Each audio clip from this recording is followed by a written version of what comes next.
la no mutako. Nama kazink everywhere. Yeah, all set.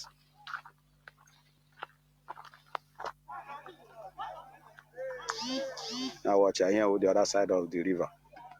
Yeah, we them do mad na egwu mmiri onye wala kwunuziri attention na elezi nama.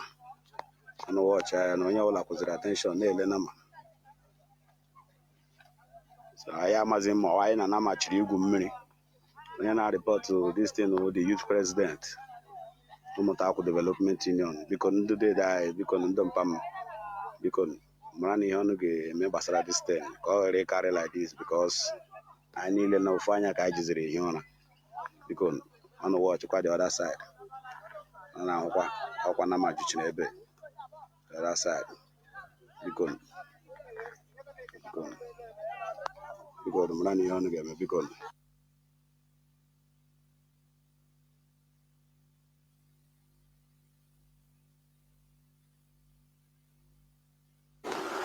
Hello, good evening, Nigerians. My name is Mahdi Shehu, a Nigerian by birth from Katsina State in a locality called Opasori.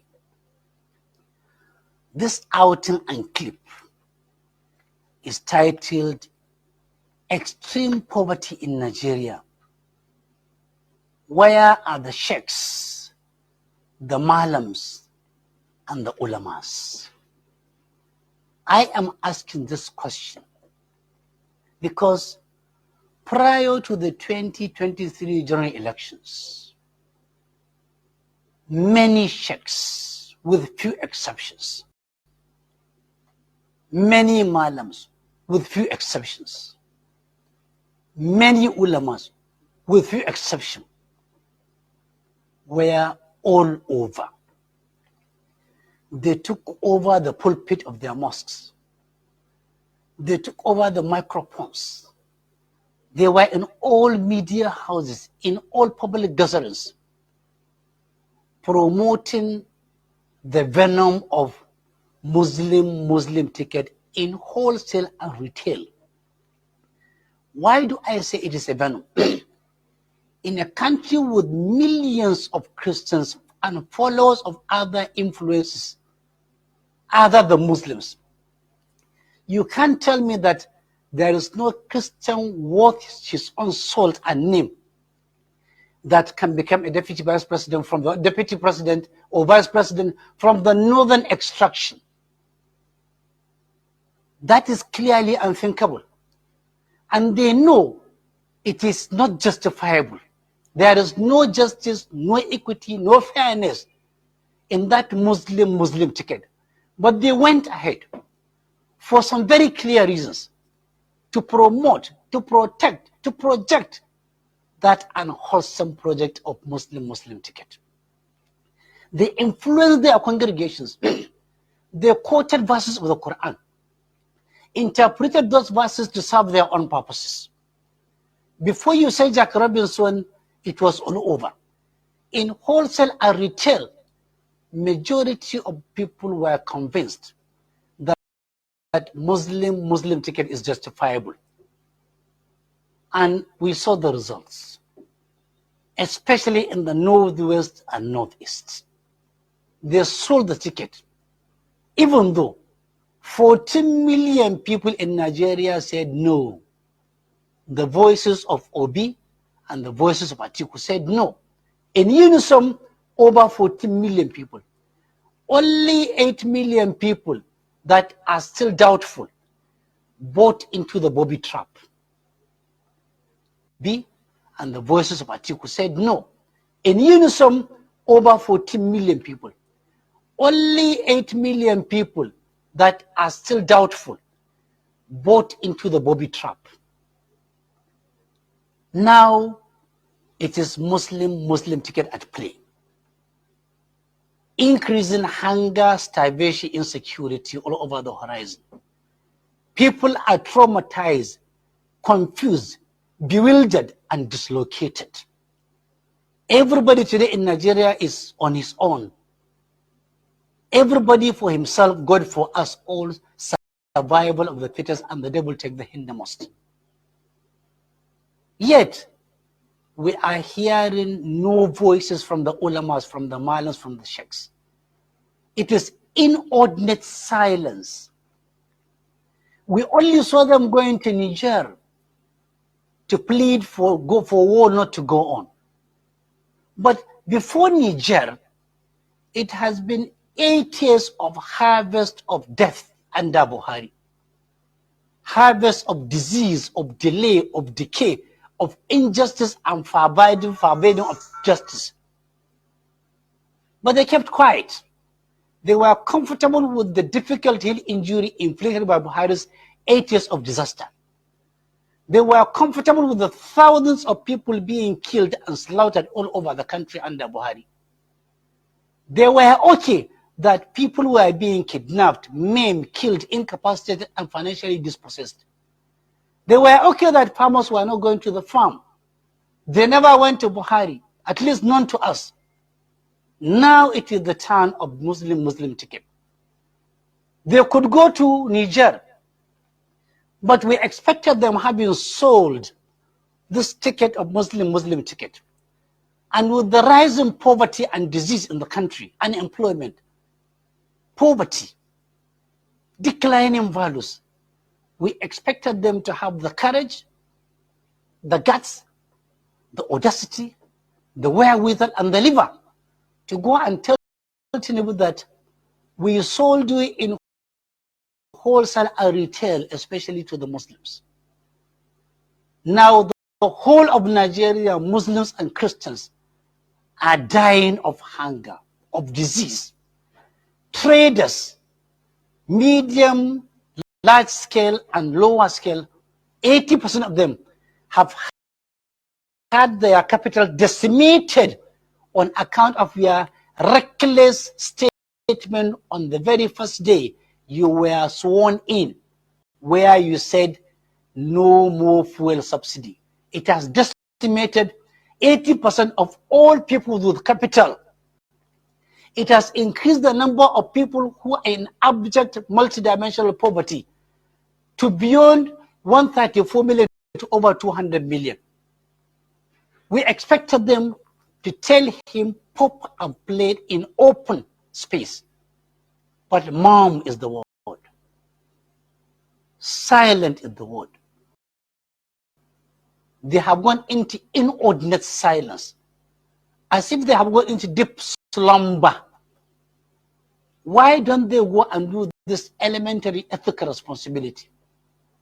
Ulamas, sheikhs, malams, don't forget, if you are looking away now, at a time when the Tinubu's regime is inflicting injury on majority Nigerians and decimating them, if you are looking away because you are comfortable, if you are looking away because you are rich, if you are looking away because you have shelter beautiful and over your head, if you are looking away because of the various automobiles, including bulletproofs at your own possession, if you are looking away because your children go to the best schools, if you are looking away because you can afford health care and food, do know that nothing is permanent. We've seen rich people turning into poor people, healthy people physically incapacitated, knowledgeable people reduced into nothing. There is no exception. Nobody is an exception to this rule from Allah Ta'ala. If you can't talk now, you will definitely talk. Good morning, good afternoon, good evening, and good night, great Biafrans and lovers of freedom. This is Radio Biafra House of Service coming to you through Radio Biafra London. My name remains Mazi Jonathan Chinedu from Alo province of Biafra London. We are here live and direct. Today is the 12th day of March 2024. Therefore, I welcome each and every one of you to welcome your friends and well-wishers onto this hallowed platform where we preach the gospel of liberation.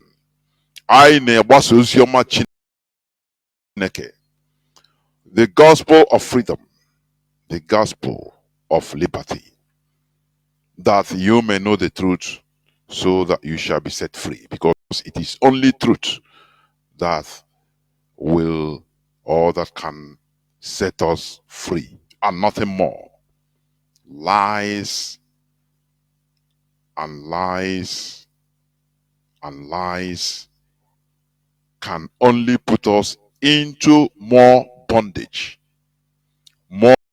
More bondage, because you can defend the one lie with another 1,000 lies, and each of those 1,000 lies, you can be defending each of them with thousands and thousands. So before you know it, you don't know where you are heading to. But here we speak it as it is, so that our people will start reasoning in another way around. Because that is the problem with black race, with black Africans. The problem is in the brain. As our leader has been ironing it out, pointing it out, that the problem of black man is in the brain, is in the head. Nothing more.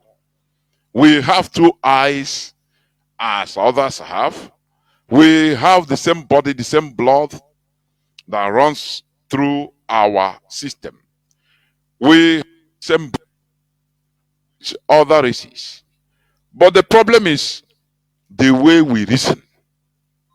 That is the problem. The way we reason is the problem. The way we reason is the problem. That is it. So once we, we start reasoning differently, now you see we start working in a different way, because we have the brains, only that we are positioned to reason in a particular way. Are you hearing me? We are positioned in a particular way. You understand? And we start reasoning in that way we have been conditioned. So that is the problem. But once we liberate our reasoning, our brains, if we can liberate them and start thinking in a different way, we shall start working differently. Are you understanding me? Are you hearing me? That is the problem.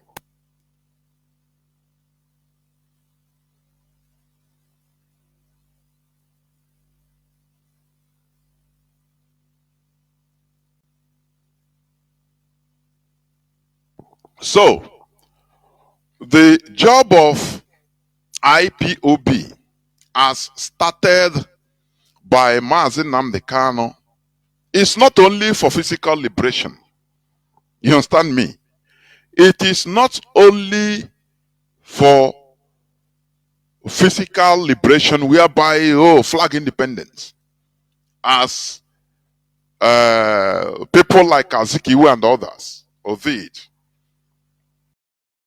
to remove Africans from direct physical colonization without doing the normal inside job of education, of poking our brains to start thinking, reasoning, start reasoning in a way that will accompany the physical independence. And that is why we are suffering. We are here in order to make sure that what has been instituted by Mazi Nnamdi Kanu, the standard that has been instituted, that we maintain that standard. We question everything. We reason like human beings without emotions. That is it. Therefore, today I will read some news headline. But remember, we are in this series of talking about continuous colonial legacy in Africa. Last time I talked about democracy, the so-called democracy, and we continue talking about it. That is governance or government. The continuous colonial legacy. That is what we have been talking, and we continue, because I will continue touching education, economy, religion, and all the rest. It is a continuous series. So we must continue.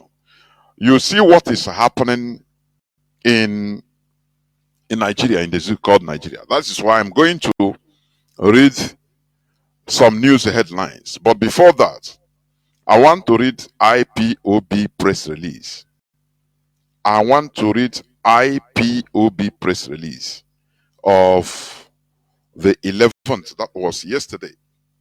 IPOB calls on Ndi Igbo importers and exporters to use One port instead of Lagos port. Listen, it is the IPOB press release of 11th of March 2024. We, the global family and movement of the indigenous people of Biafra, IPOB, ably led by the great liberator Mazi Okuchukwu Kano, calls on Ndi Igbo businessmen and women to start patronizing One seaports at Iguacha, River State, in the import and export of goods, or importation and exportation of goods.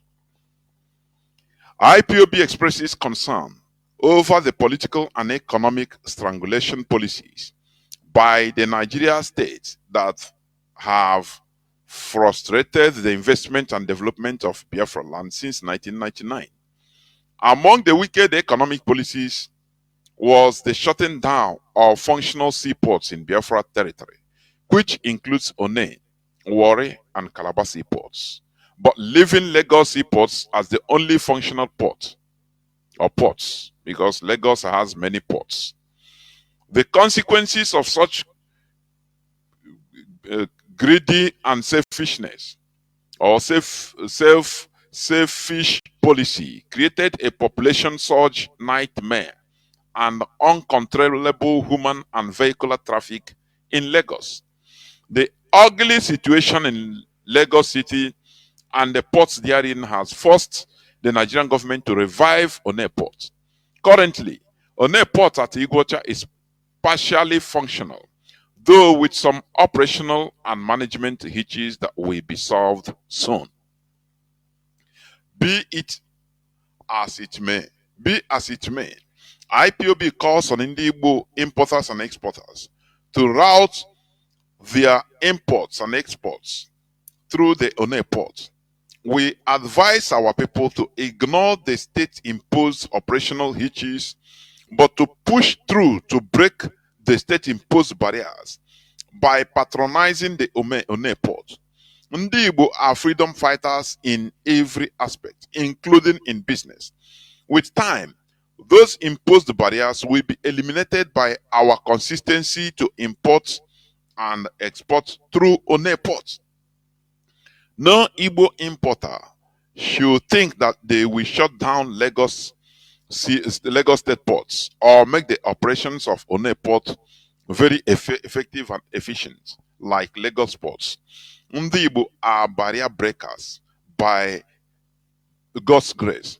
We should use our divine wisdom and make the One Port what we desire it to be. The proximity of One Port to the coastal and hinterland of Biafra is better than transporting from Lagos to the east. More so, the illegal checkpoints imposed by the Nigerian military, VSS police, customs, immigration, civil defense scouts, and so on along Lagos Eastern region roads make it uneconomically viable to import through the Lagos port.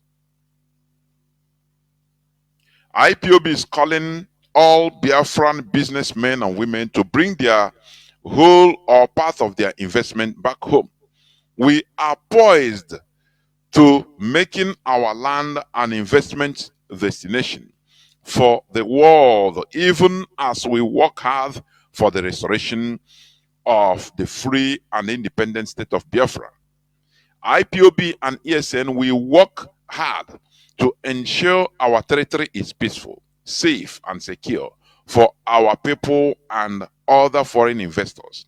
Nigeria has meted harsh economic policies against Indibo and will impose more harsh economic policies against our people. We assure them that with time, Nigeria will regret their wickedness against Biafrans. We are warning you ahead of time to think home and invest in Biafra land, where your investments will be more secure and protected. Nigeria corporate and economic survival is not possible. Biafrans should be wise and make hay while the sun still shines. Do not say that you were not warned. Finally, IPOB encourages Ndibo importers and exporters to make use of One ports in Iguacha River State as a viable option against Lagos ports. We should not allow the state-imposed technical and operational barriers to outweigh the economic benefits to Ndibo and to the importers themselves. Comrade Emma Powerful, Media and Publicity Secretary for the indigenous people of Biafra. This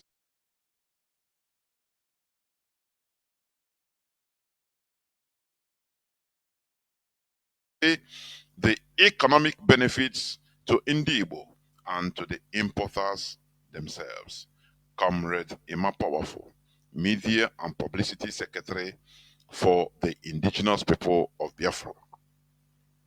This, just hold on, let me check something. Once it comes to the Nigeria sitting, every policy that has been going on in Nigeria is against Biafrans. Are you understand what I mean?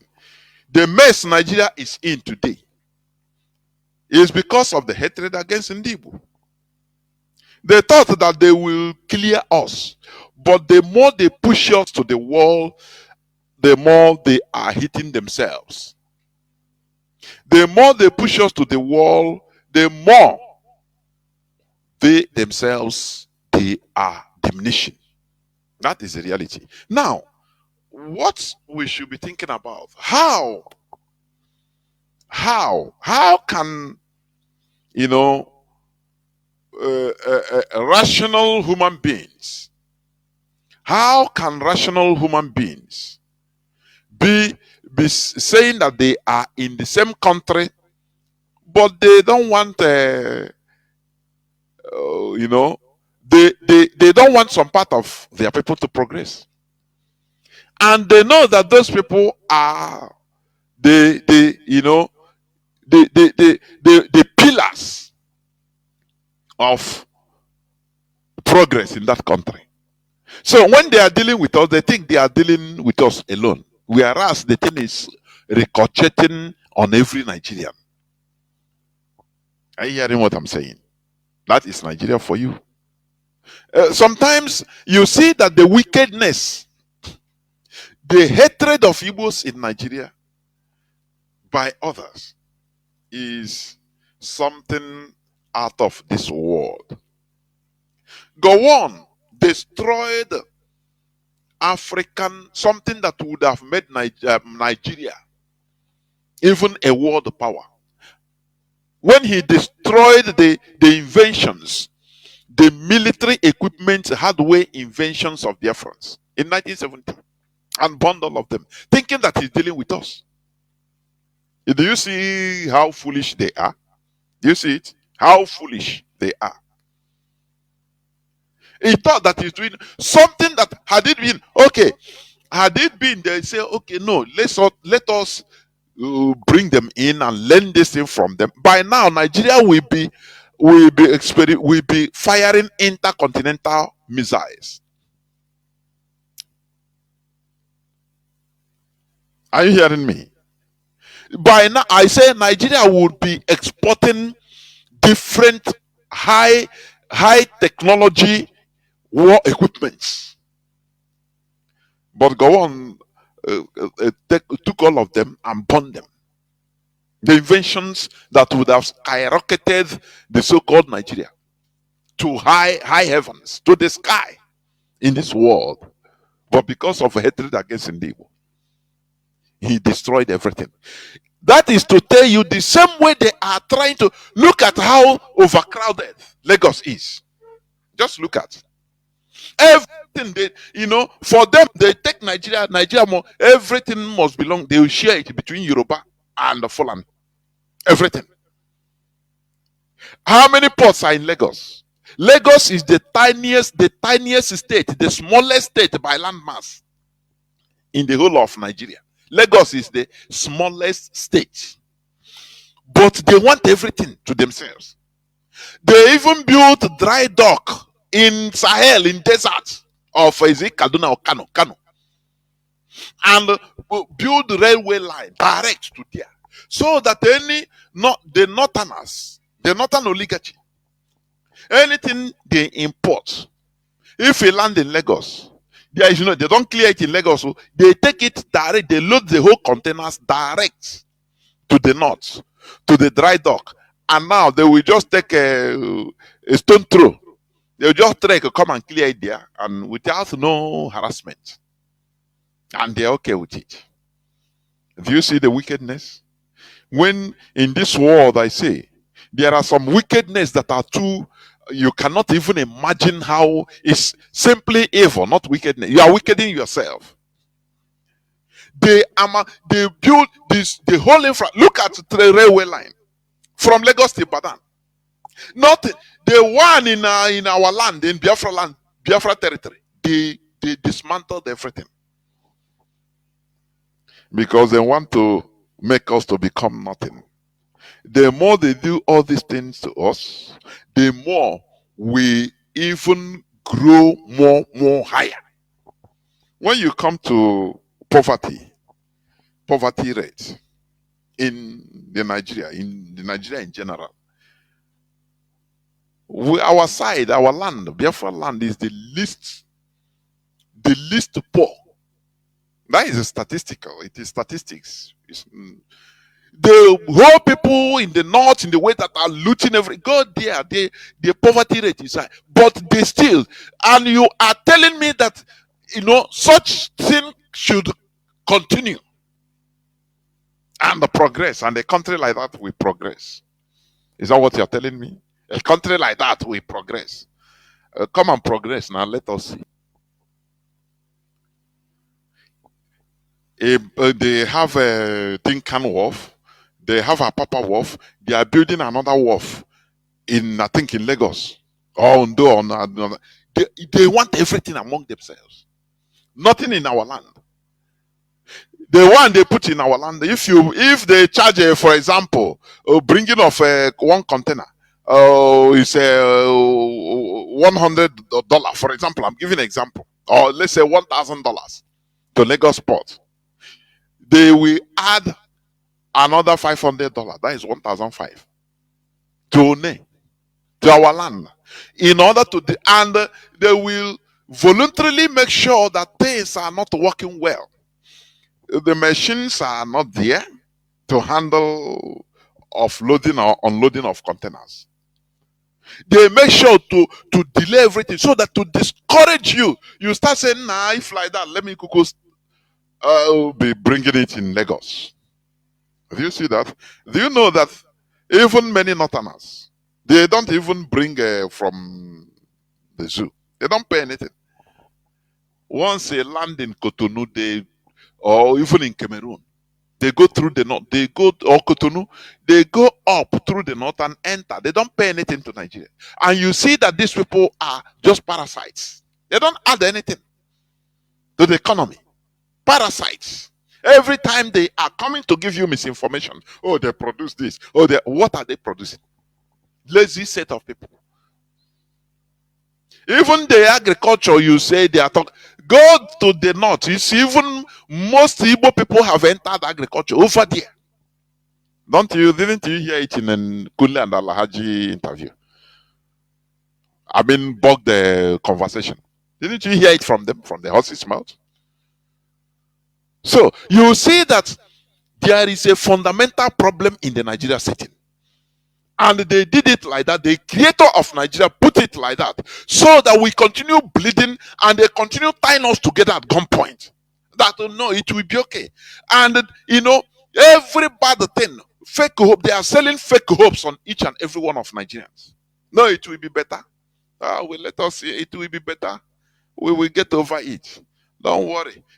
And you continue suffering and dying avoidable deaths. Is it not time that we think twice? That the amalgamation of Nigeria is a crime against humanity. Do you know that?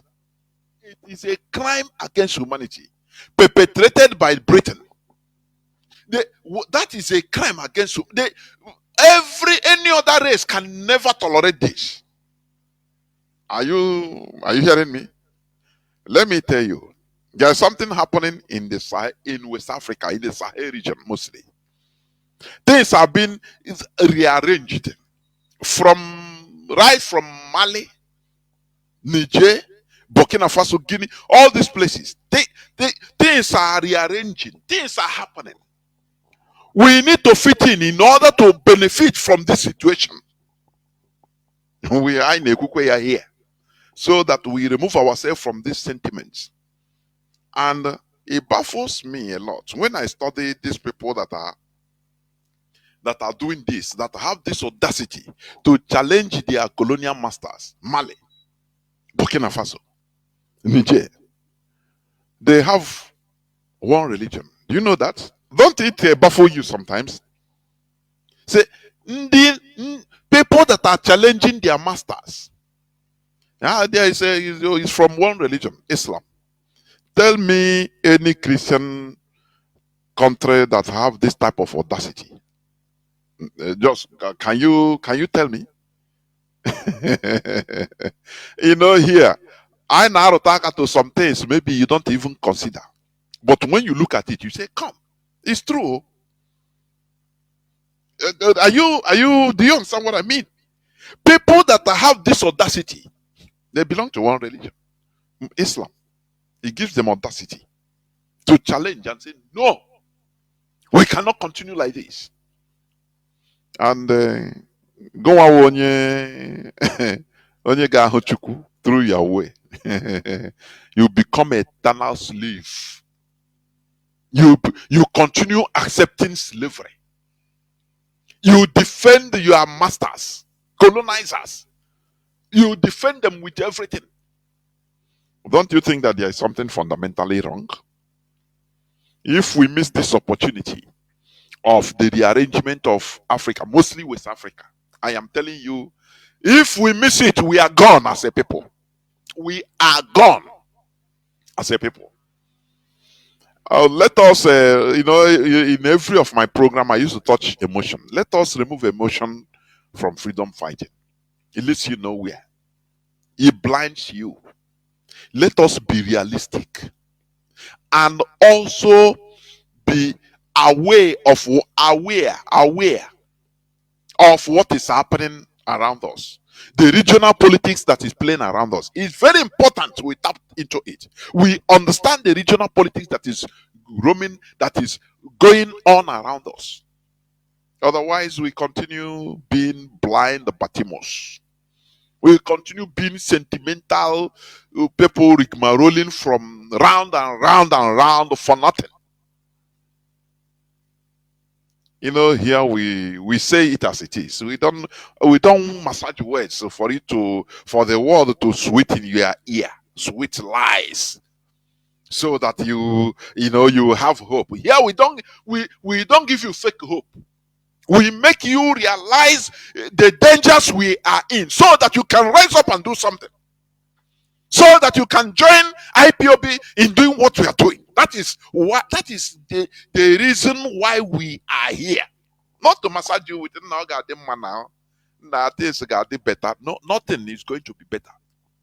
We have to make it to be better. It is we that have to make it to be better. It is a collective fight and nothing more. Are you hearing me? And that is how it is. As I've read the IPOB press release, I want to go and read, some news headlines. There is this news headline of today's news headline, the 12th March. It's in Sahara Reporter. 6 Cameroonian professors, 4 others are deported from Nigeria in 2018 over alleged plot to destabilize Bolivia government. Seek House of Refs intervention. Yes. You know, Nigeria is an expert in rendition. No rule of law. A place where there is no rule of law. There is people don't respect the law. What people if you have the highest contacts, that is either you have the money to buy justice, or you have the contacts to get to get the justice. There is no justice, no rule of law. It is what we call, it's a jungle, not even a zoo, where they can, once they see that you are nothing, you don't have the required contacts, you are gone. You are gone. So it is now been reiterated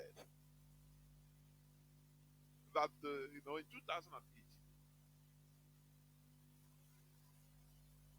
Nigeria renditioned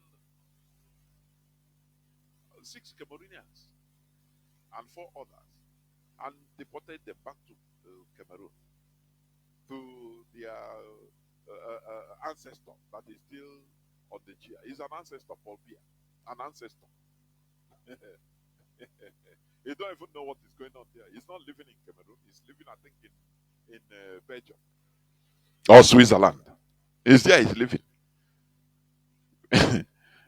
Just anything there. You don't even know what is happening around him. He's an ancestor. So these are people that they collaborate with Nigeria. For you to understand the mess we are in. Do you see? Nigeria as a country is colonial legacy personified. When you are talking about colonial legacy, just when you see I'm a Nigerian, know that you are a personification of continuous colonial legacy.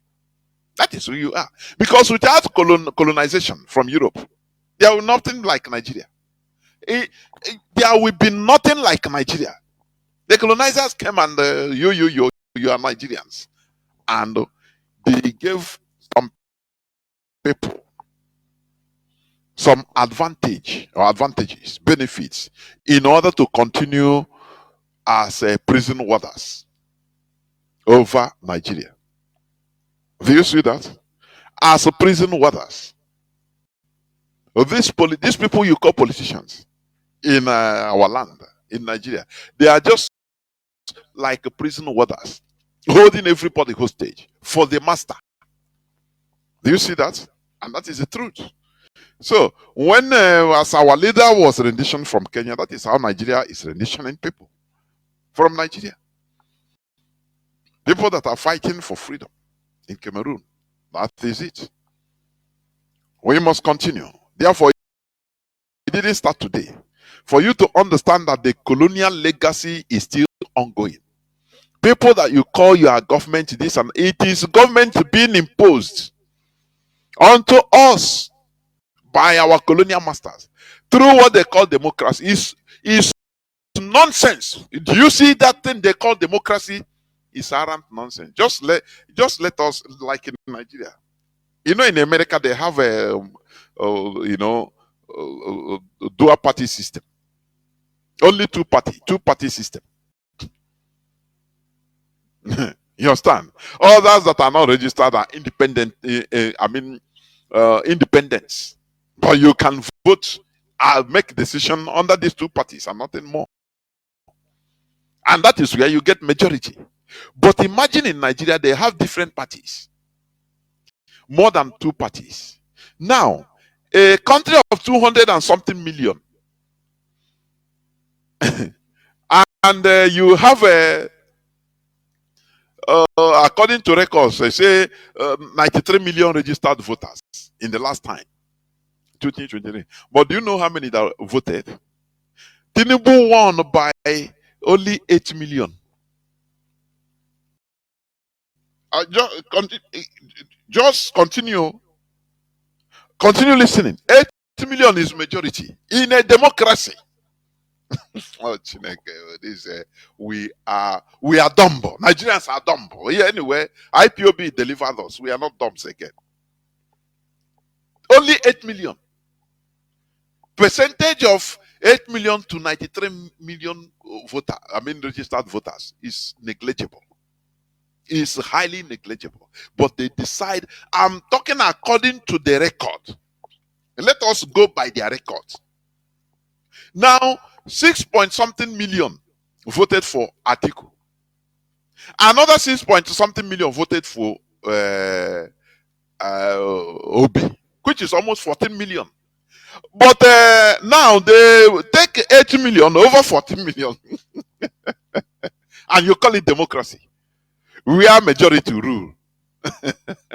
Don't you think that there is something fundamentally wrong? Have you thought about it? You know, a real democracy, plebiscite, should be two-party system, whereby even just two parties. Once you have majority, it is majority. It is double. Now, double, two things, one will be over another. But once you have 3, 4, 5, 6 parties, it's no more majority. There will be no majority there. How can you tell me that majority of millions is 8 million? The one other side have 6 million plus. The other one have almost 7 million. That is almost 14 million when you add two of them. Now 8 million is more than 14 million. Is there any brain in it? Do you see that you are Nigerians are dumb, completely dumb? Do you see that? Nigerians are completely dumb when you come to government, when they say democracy. That is continuous colonial legacy. What they left and say, you must be like this. Every time they sent European Union electioneering monitors, election monitors, American election monitors, to come and teach your monitor whether we are doing in running of our life. Don't you think that there is something fundamentally wrong? No African Union personnel have been sent to monitor elections in France. You don't talk about it. And the worst is this. With all these things, you are still clamoring for equality, that you are equal to them, that you should be respected. That is what baffles me. That is why we are, here. I want to be touching you so that you start to reason and say, but all these things, it makes us lower in the reality. That we are facing reality. How can you running your life, a presidential candidate of your country, will first of all be invited to come to London, Chatham House, and they come number 10 Downing Street, they take photo, they are proud that they are meeting with their masters, and you are happy as an electorate. They are not governing London, no. They are not governing America, but they are invited, almost, they are even fighting to go there to declare to them what they have for them. And you want these people to represent your interests. Are you not a dummy? Are you not a dummy? How many Indian presidential candidates have been invited? During the electioneering campaign, they go to Chatham House, they go to England, they go and take a photo with in number 10 Downing Street. How many? Do you see the difference? Why you are disrespected? Because your brain don't catch all these things. You don't reason about all these things. That look, this is why we are regarded as the lowest of the low in the world. Because they feel that we cannot govern ourselves. So they have to come and play allegiance to the masters, the colonial masters. And when they come, like Tembo is there now, you think he's representing you? You think it's representing you? People that they are not allowed in order to use the brain power of the population. They are not allowed to make sure that people are, are given the sound education of productivity. No, they are not allowed. That's why they give you politics of palliative, giving you food. Oh, give them food. They share them. They will buy expired food. As Ukraine brought a grain and they give to Nigeria. They take and they share it to people. They sell it in supermarkets at cheaper rate. And that is what they want you to be: zombies and majorities. Because if you are productive now, how are they going? Where are they going to be putting their dustbin? From Europe, from America, from all over the world. They don't want them to promote productivity.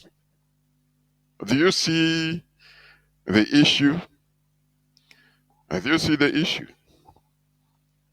One guy said why he ran away from Nigeria, because as he's producing, they are producing shoes, this and that. But Nigeria government, the same thing, in order to do against Igbos, they open doors for China, India, America to bring in their rubbish. Do you see that? To sell to people, and you become consumer. So it killed the local industries.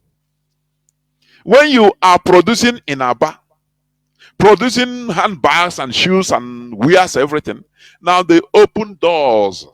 Nigerian government will open door 100% to bring foreign goods. Something you are selling 1,000 naira, they will bring it and be selling it 300 naira. Oh, do you think that you are going to have customers again? Everybody will now leave production and go start importation. Do you see how they are dealing with us?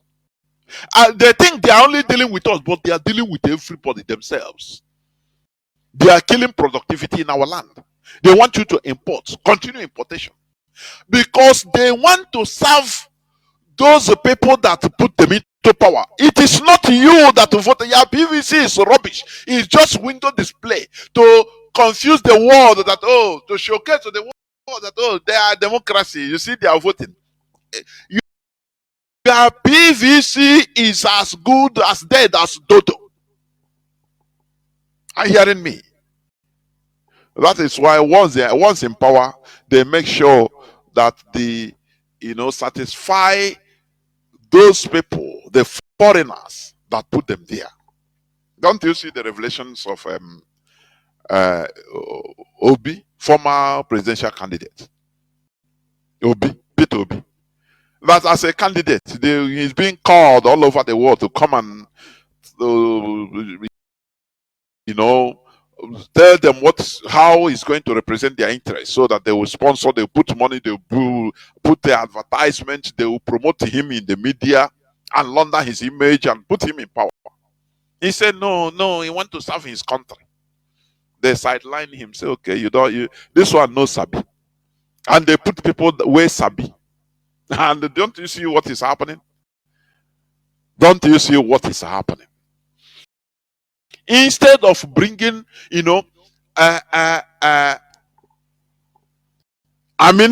making sure that productivity is promoting productivity in our land. Now they kill it. They make sure they kill it. Bringing goods from all over. Those that sponsor them into power, they bring goods. They open doors and bring goods. Tinubu, what is the first thing he did as he entered power? The whole, is it 40 something or 60 something items that we are banned from entering into being imported into Nigeria? He disbanded them and allowed them, according to, and the IMF applauded him that this is a good economic policy. And today everybody is shouting about dollar. If you are producing, if Nigeria is a manufacturing country, what do you have to do with dollar? Whether dollar follow, that is not your, that will be not your problem, because you are producing. Even it will be to Nigeria's advantage, because the money, you are not taking out the money. After all, you go to you buy. You sell finish to Nigerians, you buy again inside the country. And the foreigners, it will draw foreigners to be coming because goods will be cheaper. Foreigners, instead of buying something $100, any other place cannot buy that thing. They will come and buy 2 items for $100. Whereas that same item in another place maybe is $300. Now it will be bringing people to come to Nigeria. But as Nigeria is not a producing country, that is why everybody shouted. Do you see that? Because you compare everything with dollar. Because you are be bringing in everything with you are using everything. You are not producing. Do you see the difference? Because their government is not allowed to make you productive. Instead, they allow you to be hoodwinked, to be scammed by religions. That everything, believe in God, everything will be okay. Like there's one news headline. Which day? Let me see. Prayer is the solution. Jigawa State Governor advocates amid hardship in the country. Governor say prayer is a solution. That is what they promote. They don't want you to understand that we as human beings, the population is the solution. If you are productive, if they teach you, if they make the policy of using your brain, if they promote, look at during elections, what do they promote? Who do the politicians use? Musicians, those that will come and people raise emotion. Actors, imams and pastors and reverend fathers, church clergy in general. People that condition your mindset. These are the people they use. You understand? And they promote them. Because they use a tool. These are tools for keeping you in abject penury. Only emotions, that is what they want. That is why they promote them. They allow them to thrive. Do you see them promoting engineers? Practical engineers, not academic engineers. No, practical ones. Do you see them promoting them? The answer is no, because they know that these people are the real fabrics, fundamentals of nation building. They make people that are supposed to be queens and kings in Nigeria, they scorn them. Ordinary mechanic. You're ordinary mechanic. You don't know that this person you are calling ordinary mechanic, somebody that can fix your cars and motorbikes and all these things.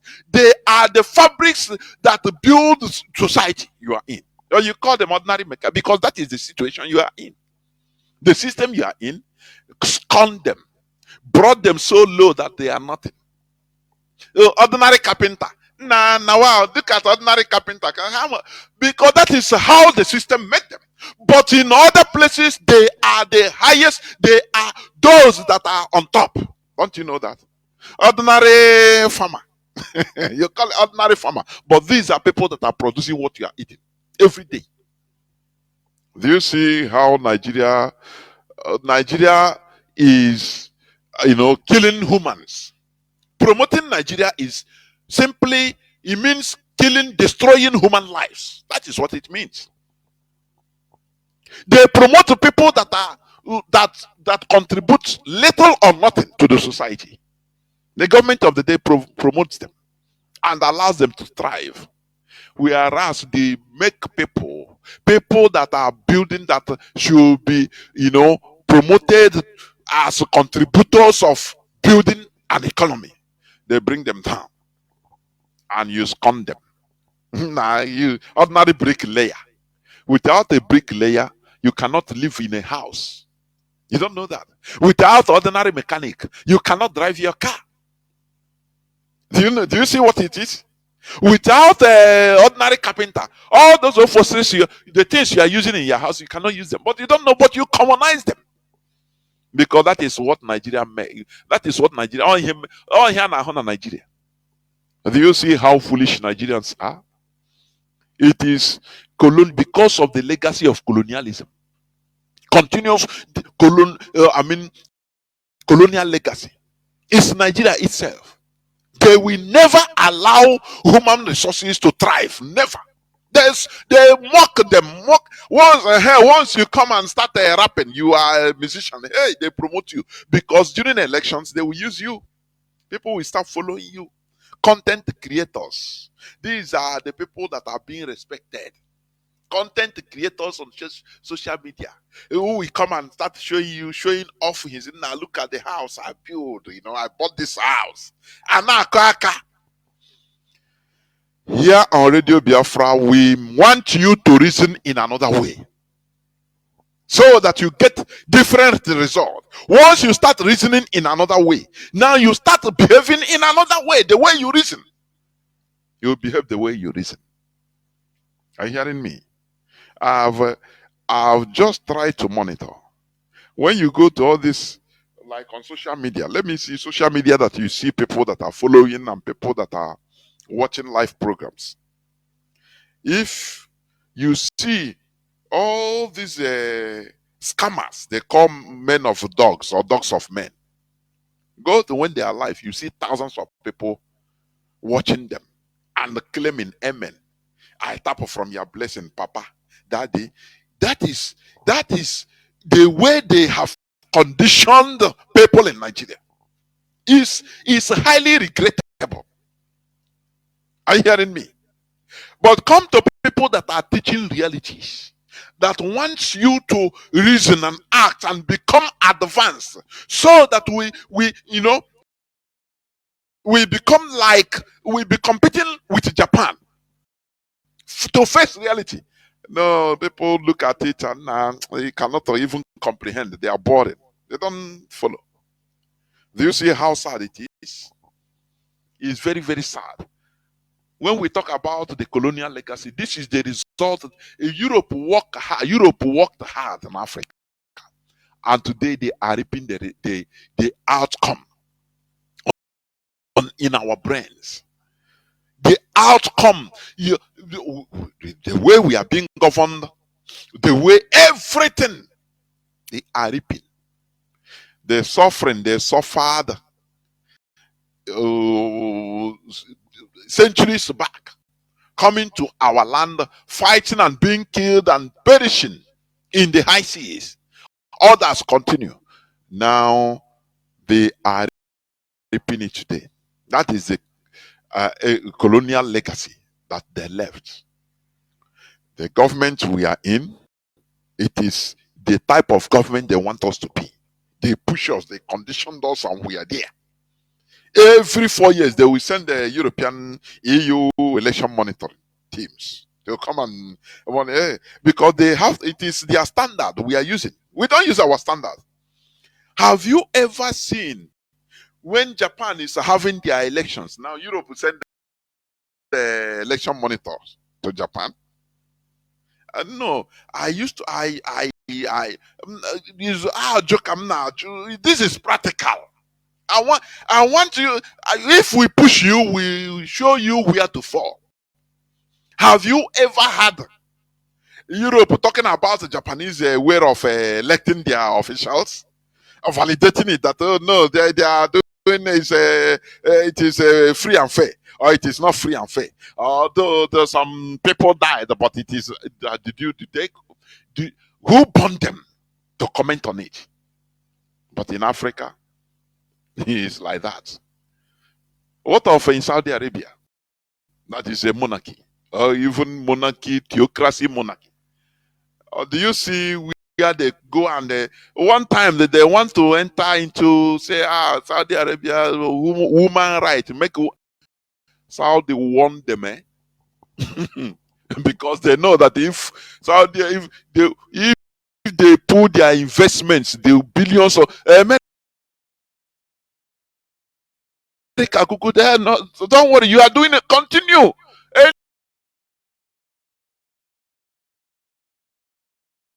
Anyhow you want to do, no wahala. We know. He said, don't interfere in our internal politics. It is our turn.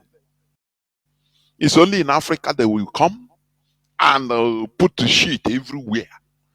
And we are happy about. The worst is that we are happy about it. The worst part of it is that we are happy about it, defending it. That is why you are the richest of the earth. Black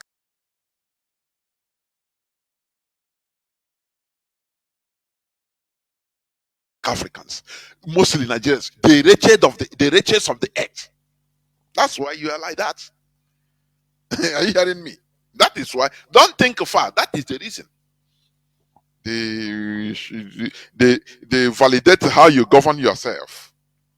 No, this is bad. Oh, this is they show. Oh, every black African, we are all babies. Nigerians are always babies. They don't know how to govern themselves.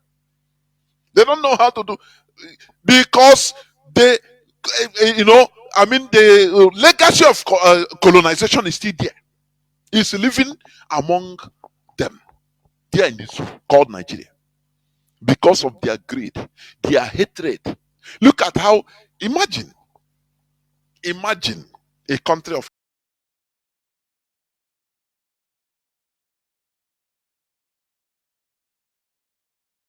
like Nigeria, where we have sea bodies everywhere in Biafra land. The only place that has a sea is a Yoruba land and a Biafra land.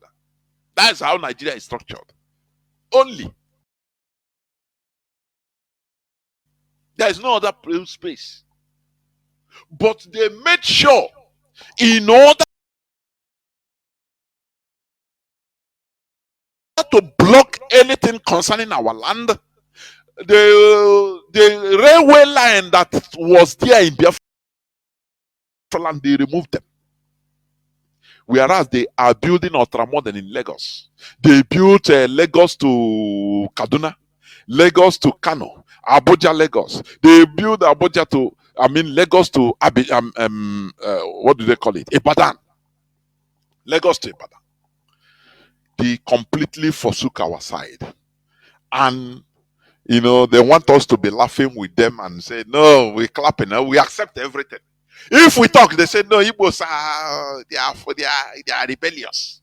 They tell me what we are enduring as Igbo people, as Biafrans. No other race can endure it. Are you hearing me? I used to give you this example of South Sudan. South Sudan fought war. The first war was 17 years. And it ended up in a negotiation on the negotiating table. I think in the early 80s, it ended up.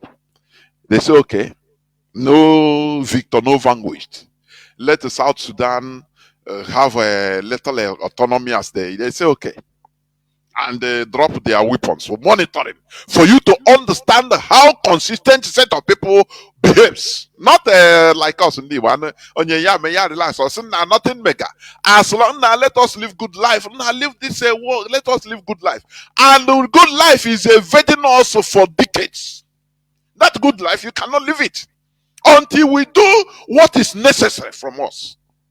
And that is what IPOB is championing. You understand? South Sudan still, they continue watching. They were at alert.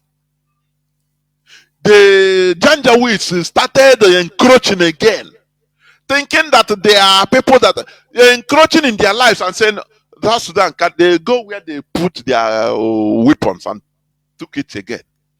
The another generation start after almost 10 years of peace. They say, no, instead of us living in this borrowed peace, no, it's better we continue war. And they fought the second war for another 22 years. Do you know what is 22 years? Can you be consistent? Our leaders say consistency. People don't understand what it means. Consistency. Not after 10 years, you we want, wow. Mandela stayed 27 years. Only the rendition of our leader for 2 going to 3 years made people say they stop. You stop Biafra restoration. You stop fighting for Biafra. You stop contributing into IPOB. So that let Mazi Nnamdi Kanu come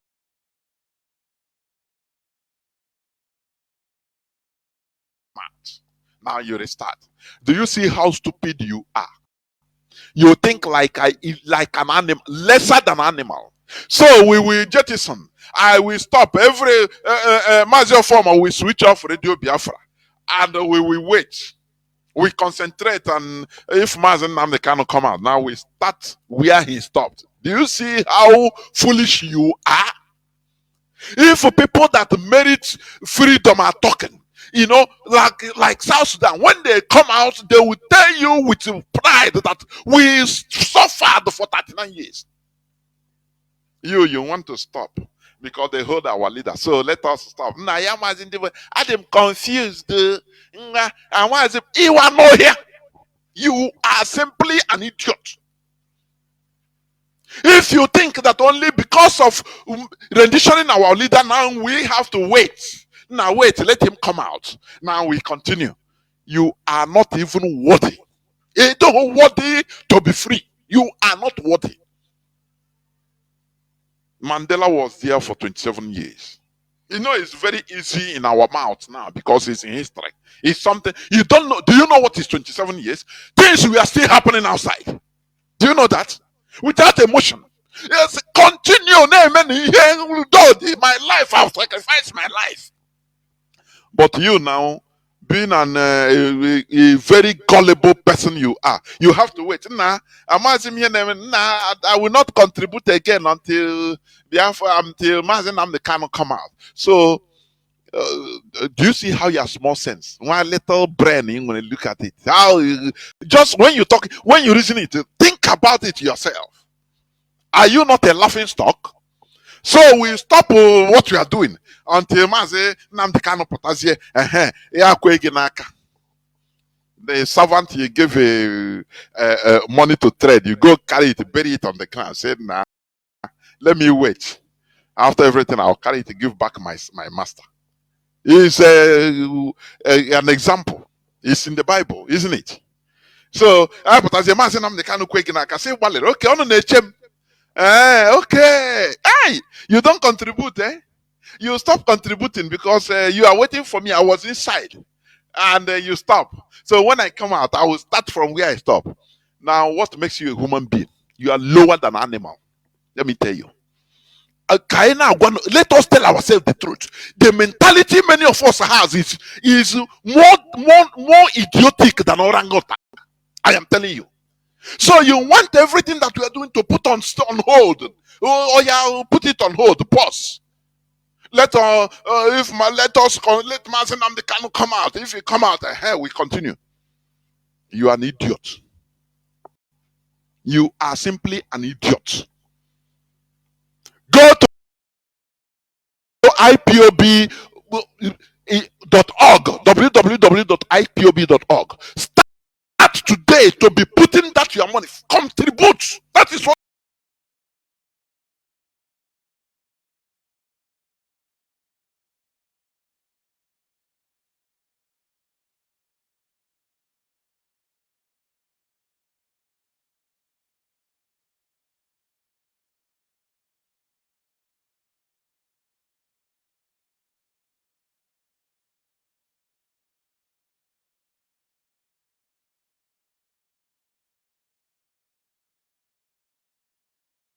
Makes you a human being. The same way you are contributing before, double it in our PayPal list here. Don't think that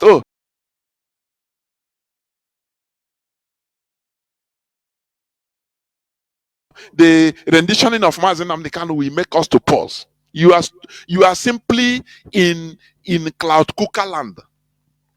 We have to continue and double our efforts. That is what makes us reason. So that if Mazi Nnamdi Kanu, our actions and inactions is what will determine the fate of Mazi Nnamdi Kanu. Because he's there because of IPOB. Do you know that? Do you know that? Akaji Mazi Nnamdi Kanu wa Akaji Mandela for 27 years. Kai Mananya. It's not okay, it's not emotion that we will do it. We have to tell ourselves the truth. So once they see that we are progressing, Nigeria and Britain see that look, these people are what do you know why they put Mazi Nnamdi Kanu in DSS dungeon? Isolated him so that they will disorient him. Do you know that? Do you think that Nigeria is a stupid? Let me tell you, Nigerian government is when it comes to normal governance, they act stupidly. They embezzle money and they act as zombies in the Senate. But when it comes to real work, like maintaining the integrity of Nigeria, as they used to say, before God and man, you see them, they are powerful. Do you know why they keep Mazi Nnamdi Kanu incommunicado? Only to few people. So that they will disorient him. They will disillusion him. The people they allow, his siblings, they come, they talk about money. Oh, this person, oh, this.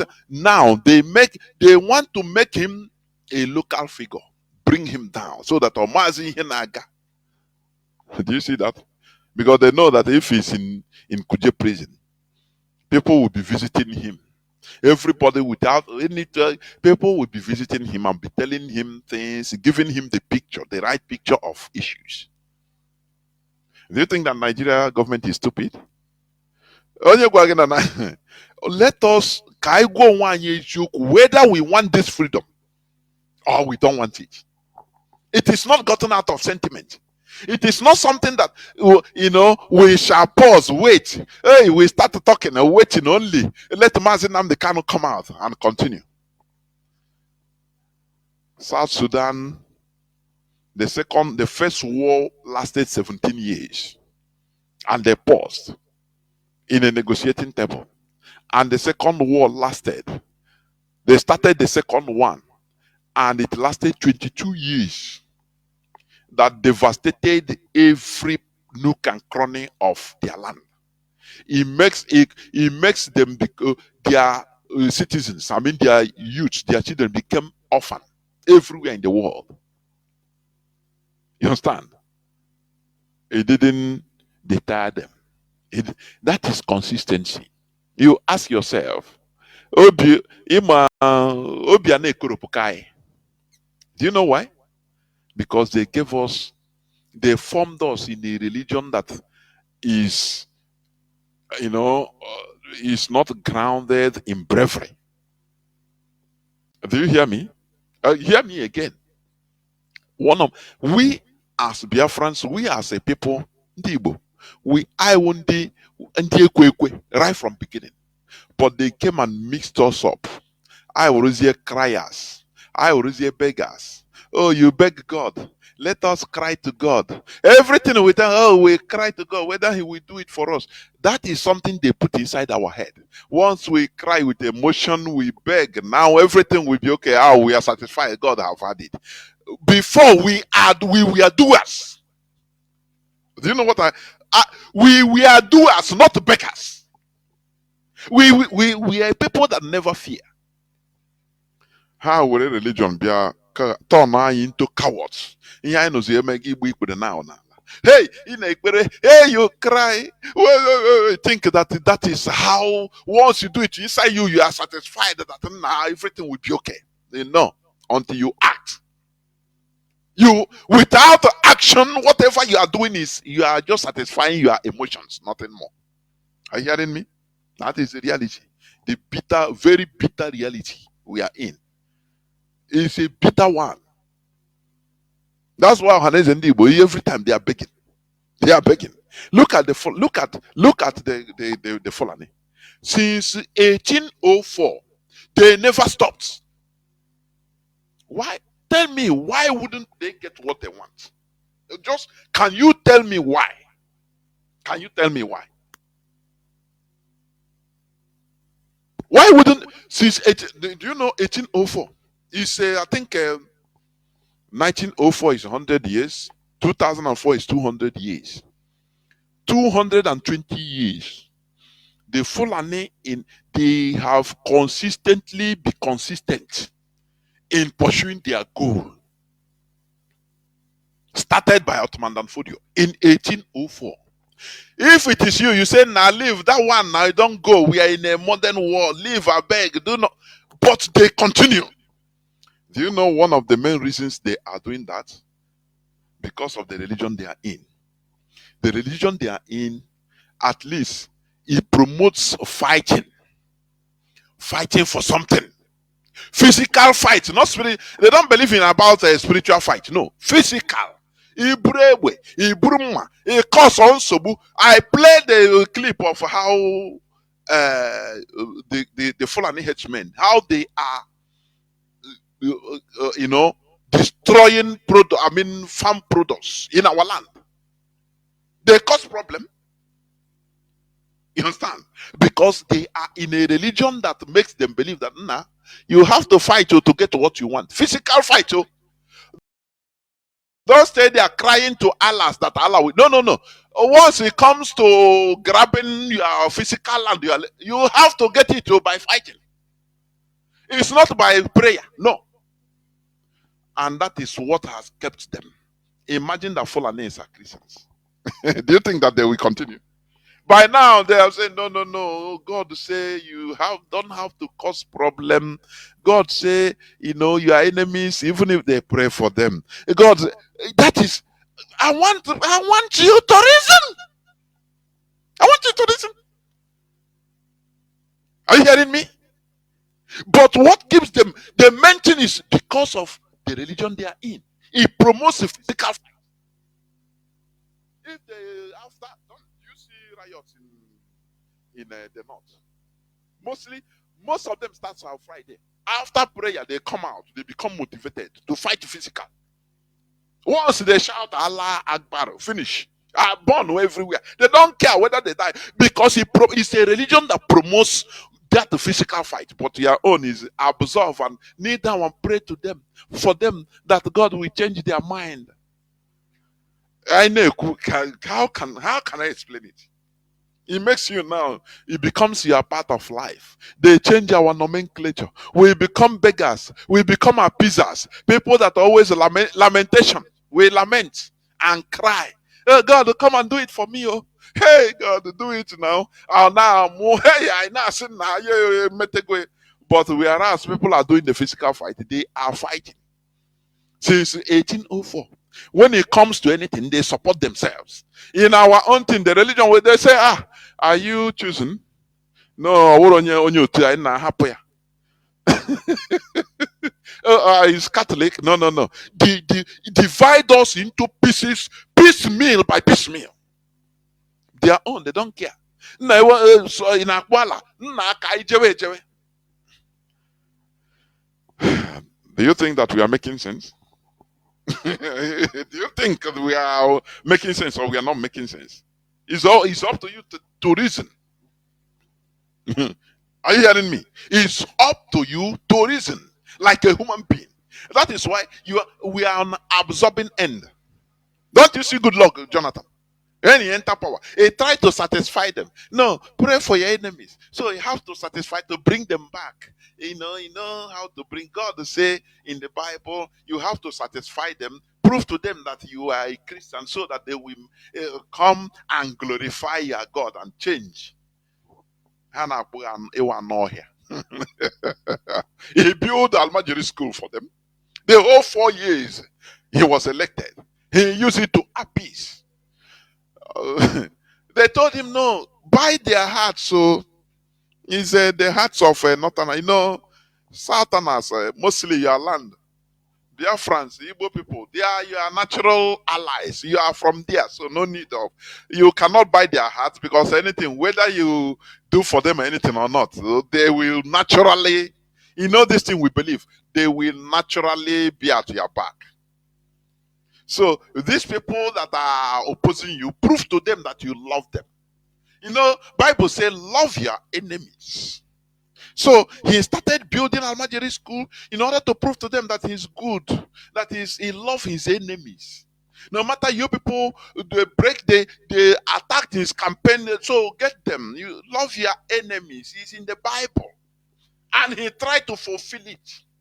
But so that in the second time, now they will come to you, you abort them. Your actions have won them. That is how it is being said in the Bible. Be good to your enemies. Those that want to kill you, show them love. Here religion in the midst, you can never have a sheep in the midst of a lion. It's impossible. The lions will be devoured until sheep, so lambs turn into lion. Now they will defend themselves. That is what is going on in Nigeria. Look at, let me read again for you. Look. Let me, where do I put this? Where do I put this? Provide a land for grazing to reduce farmers' headers clash. Tinubu said, tell state governors, because they are the dominant species. It's today's news headline, March 12, 2024. He said, me and President Obo provide grazing land to reduce farmers' headers clash. They are maintaining farmers' headers clash. That false mantra narrative they have put there, the president is still maintaining it because he wants to save himself there. He have to be there. You understand? Instead of saying now, but these are headers, they Fulani cattle headers. They come to your land and they destroy your farm produce and kill you. Now they call it farmers headers clash. They say provide land for them. Do you see how dominant species thrive? This world is a survival of the fittest. The Fulani, they have proven that they are on top. You, what do you have? Lamentation. Agon Sam. Agon Cow. Book of Lamentation. If not in the Bible, Lamentation. Let us read the book of Lamentation. We lament. Ewo Chineke. Ewo Biazopotomoge. You are just talking to yourself. Let me tell you. You have to. Fulani, they are human beings like you. They put on the politics that is helping them. They put on the state, the physical power that is helping them. They put on everything they are ready since 1840 today. Oh, you now, any slightest thing you don't, he said, now leave this thing, let us, go. You want life, you are losing it. Do we have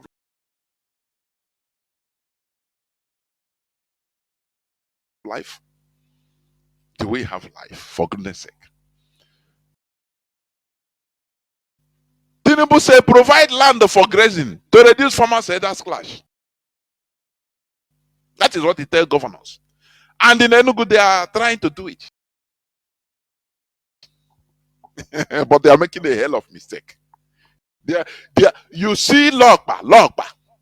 How Joseph Carlo, how we try to appease, because we are appeasers. We are. Imagine, let me tell you. Have you seen in a country whereby in a country of mostly Muslims, and later the percentage of Christians even rose up for physical fight to say no, they are marginalizing us, they rise up. Check around the world. Have you ever seen any such thing, please? Have you ever seen any such thing? Christians are being programmed to live any type of life they find themselves. No complaint. No Jehovah Beze.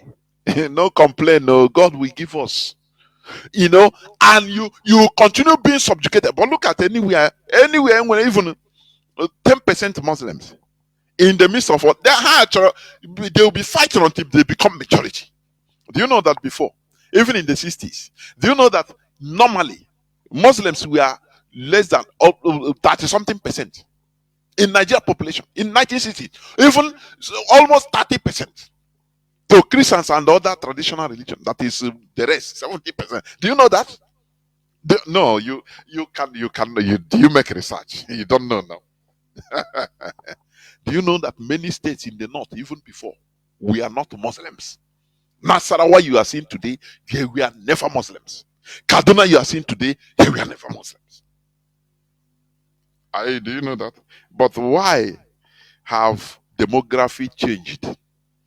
Because of their physical ability to fight. Christians say, very cheap. I see us as that is the religion, European religion, they used to cage us as very cheap. Very cheap. You can buy a Christian with a peanut. Peanut. Everything is singing na miracle abiakwa. Look at the Christian Association of Nigeria. Look at them.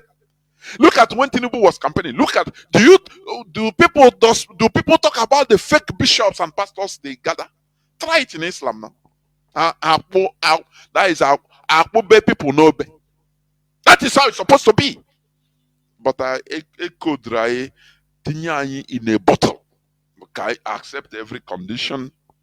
No, we shouldn't. IPOB say no, we shouldn't. Tinubu now is soliciting for grazing land to reduce farmers and herders clash. That is how they do. Fulani, that is how they go. They will come,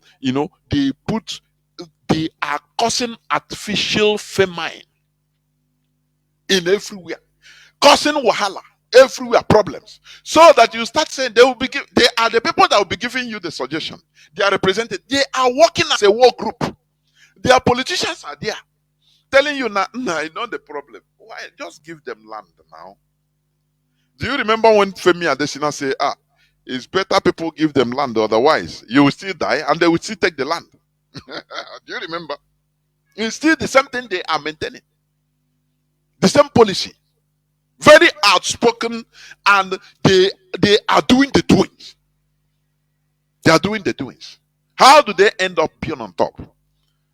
That is what you have to make research. That is what is consistency since 1804 to date. They are going everywhere, causing a little percentage. People that are not up to 2.5% of Nigeria population, but they are on top. Don't you see that there is something to learn? Don't you see? Whereas others I know living good life or liking to live good life, we are certain best setters economically, may build everywhere. They are busy taking over power authorities. You have economic power, but they have authority to make you, to either allow that your economic power or not. The authority is in their hand. That's why Tinubu is saying this. So, boy, this thing don't big pass me. Make gonna give them land though to avoid the problem. And once you give them any land for grazing, there becomes a launching pad. The authority is in their hand. That's why Tinubu is saying this. So, boy, this thing don't big pass me. Make gonna give them land though to avoid the problem. And once you give them any land for grazing, there becomes a launching pad now. Something that has never happened. That Kaduna is Muslim governor and vice governor. Even Nigeria as a whole is good. He can now clap for himself. They did it, and it will continue till more than 20 years. Now, Christian, where are you? Didn't they buy all of you with money? They give you, money and give you, benefits so that you'll be where you are, that the Jews will be parking their private jets. They will not be paying. Don't you see that? For them to get what they want. Once they get what they want, now they put everybody in their position. Their Fulani headsmen till tomorrow is not welcome in Biafra land. Without being Nigeria, do we know them? Without being in Nigeria, are we going to be having this type of problem? Because we be a nation of ourselves. Do you see them going to Ghana and say, Fulani, come and headsman? One time, do you remember when they give order? The Ghanaian president, he said, any cow you see on the street, just slaughter it and use it to do pepper soup. The whole community. Do you see them going there? Even Fulani, they don't give them, even if you want, let your grandfather be the person that migrated to Ghana since 100 years back. They don't give you citizenship. It's still today, it's their policy. Because they understand these people, they know them. The only people that are stupid in the whole West Africa are the indigenous people in Nigeria. I am saying this and I continue repeating it. And that is why Fulani, they see Nigeria as their promised land, where Allah has given to them. Because the people there are sleeping, they are stupid. What they cannot do in any other place, in any other Sahel, any other country in Africa, they say, Nigeria is our place. Because the people there are stupid. Give them little coins, little money. Finish. They betray even their mother. They sell their mother. That is it. Give them little money or political position. Hey, finish. That is the only place they find people of this demeaning character. I call it very shameful character. Is it not how they take over Middle Belt? Is it not how they take over Middle Belt today? They will raise one person and use him, give him money, give him political position. Now he will be supporting the Fulani. Before you know, they take over. Another community, the same thing. Before you know, they are on top everywhere. But they cannot do it in our land because we are alive. IPOB is making everybody alive today. So give them land. Where did they come from? Where were they? How can you tell people, give them land? Which land you are going to give them? Now look at with audacity. With audacity. Let me see.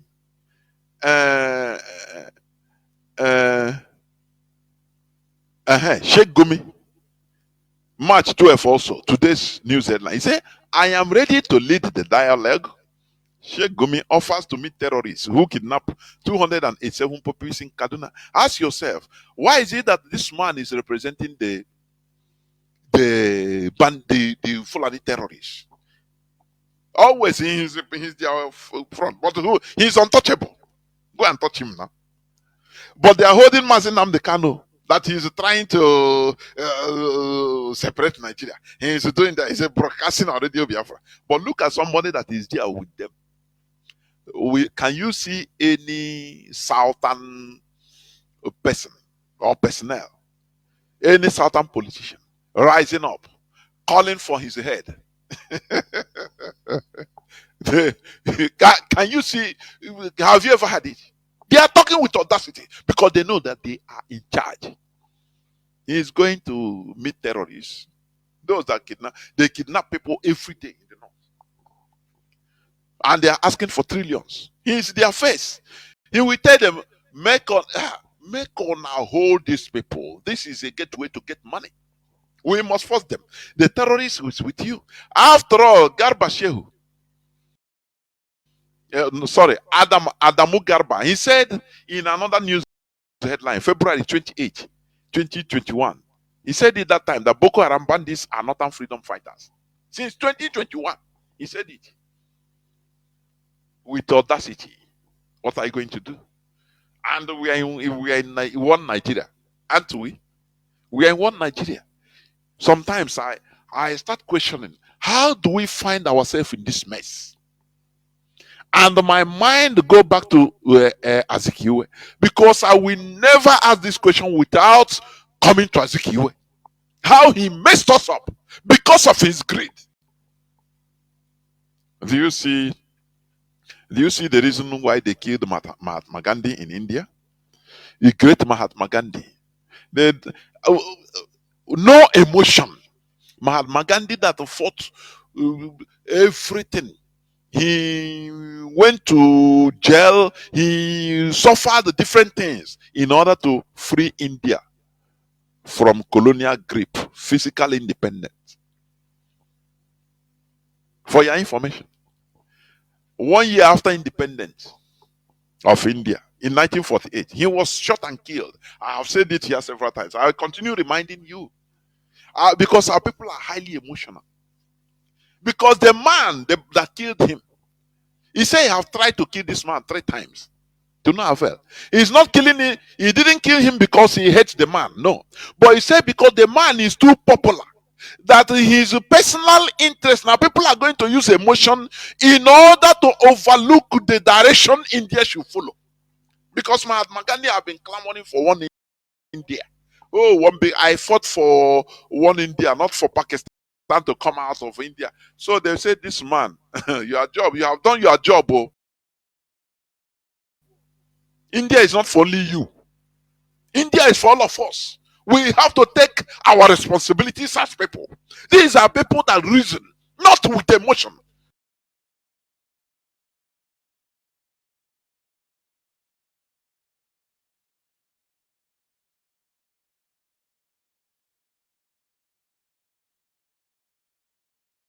The man plan. He said, yes, I know if all these things is the man said it in court. Because they caught the man. They caught him, without anything. He's saying he's sorry. He said, yes, I did this to save India future. Because the way this man is going, he is too big. And now his emotion, his personal feeling, the way he go, nope, is uncontrollable. So people can use emotion to support him to destroy India's future. So I have to kill him. Even if I destroy him, I kill him myself. I know that I'm gone. Me and my family, we will be hated by Indians, but in the future they will thank me. And is it not what happened? He said Mahatma Gandhi was preaching too much peace.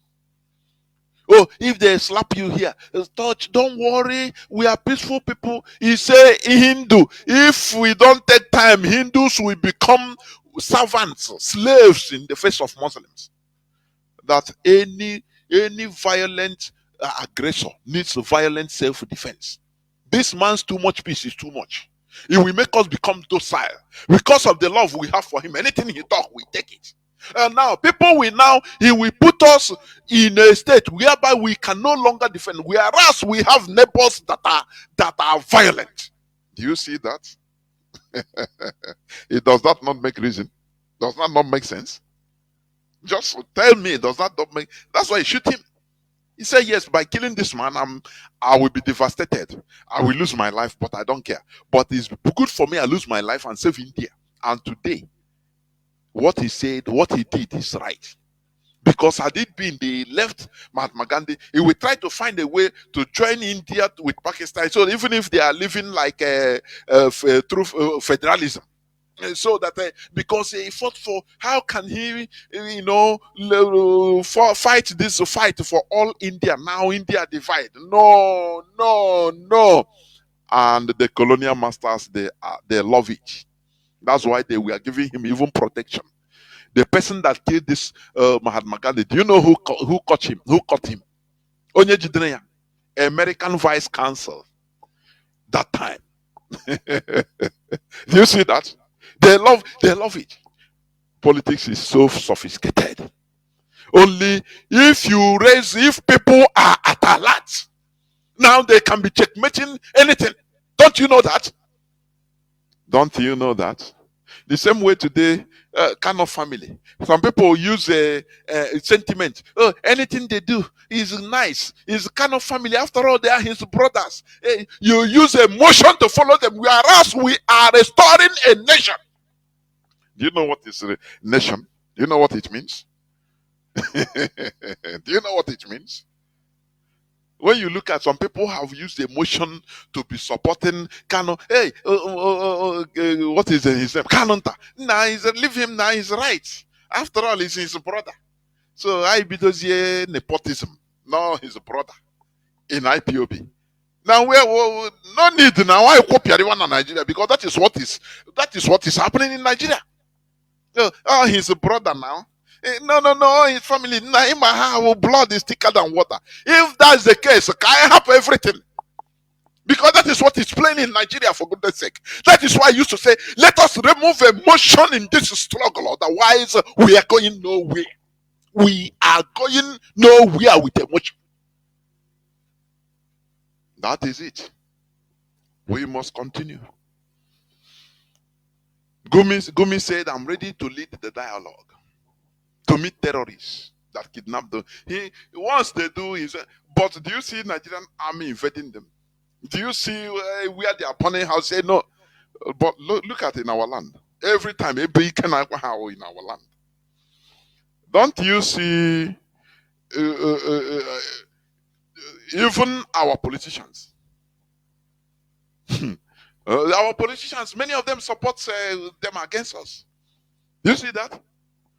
But this person, he said, Gumi, he have been there or talking, doing anything he wants. He meets the terrorists with armed to the teeth. He meet them and come and start telling you, no, they are not the problem. Nigeria is the problem because Nigerian government is dealing with them. So he take a photo with them, take a video with them, and the people applaud him. Don't you see that there is something terribly wrong? Don't you see that? That is what Britain wants us to be. Do you know that British plan, for your information, the colonizers' plan is to make Nigeria a homogeneous country for controllability. And homogeneity means giving it direct in the hands of the Fulani, so that they Fulanize everybody. Now, Fulani will be on top of everybody, and Britain now will be controlling Fulani, and Fulani will be controlling us. Everybody. Don't you see that? That is, we reveal to you things that are the reality. The reality, not emotion. No, we give you fake hope. Hey, no, now, leave it. It's God. No, it's not God, it's we. We that can do it. Without us doing it, no God will do it for us. No, nobody, no God will do it for us. Any person that is telling you that it's God that we do, tell that person, nah, I go 1 year could happen here. It's we that can do it for us. If we pause now, some people that say no, until Mazi they cannot come out. That is when I will start donating. That is why I said contributing. But they are the people that will continue praying. They will pray for Mazi Nnamdi to come out. Your effort, you are just deceiving yourself until you start doing something. Are you hearing me? It's only us that can do it by ourselves. Are you hearing me? That is the truth. It's only us that can do it for ourselves. And lastly, let me read this news headline. It's very, very funny. He said, court strikes out a suit seeking to compel exit of Igbo from Nigeria. They put this in, I think, since 2021, if I'm not mistaken. This today's a news headline. Nigeria court strikes out suit seeking to compel exit of Igbo from Nigeria. In a country whereby people hate themselves to the extent that if they see Igbo try our progress, they will go and our progress is Nigeria progress. Look at our music industry. Let me just look at me. Who raised Nigeria music industry? For your information, to become worldwide. The same people that they are trying to quench. Is it not? Okay, do they talk about the Igbo music industry or Igbo? No. It's maybe Nollywood, who brought Nollywood, raise it up to international standard. The same Igbos, they are trying to be again. And now, they are, once we raise things up, now we become Nigeria. Who brought African Nations Cup? How many times? 3 times to Nigeria. The same people they hate. That's why I continue campaigning. Nigeria sports, mostly football, must be quota system. Let us continue propagating this so that it reaches their ear. It must continue being quota system like other jobs. We don't want to see Igbo people mostly Igbo people in Nigerian football. No. Remove them. Put every state or put as you say, North has more land mass. In the 23 players, let 18 out of that 23 become Northerners. Now let 2 from Igbo, 2 from Yoruba, or 3 from Yoruba, 2 from Igbo. Let us see whether Nigeria will ever qualify for anything. But you are clapping, you are good when you see Okocha dribble and give Kanu Wanko. Oh, Kanu Wanko give Amokachi. Amokachi give Ikpeba. Ikpeba score the goal. The same people. But when it comes to other things, we are not good. It called a quota system.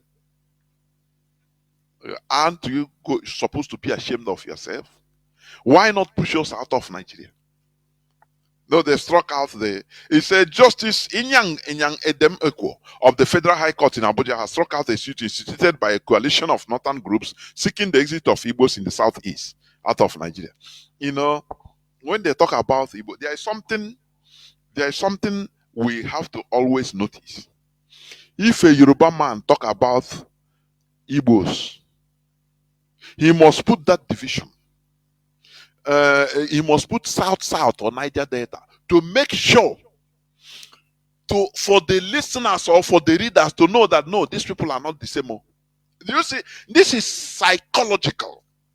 They made it becomes their mantra. Are you hearing me? So that any reader, anytime it will go to that your subconscious and strike. Oh, these are not the same people. They have Niger Delta there. They have South there. And they have Igbos in southeast only. Now here they only put south. They made sure they don't say east. But Igbos, if it comes to Igbo, I'm talking of Igbo.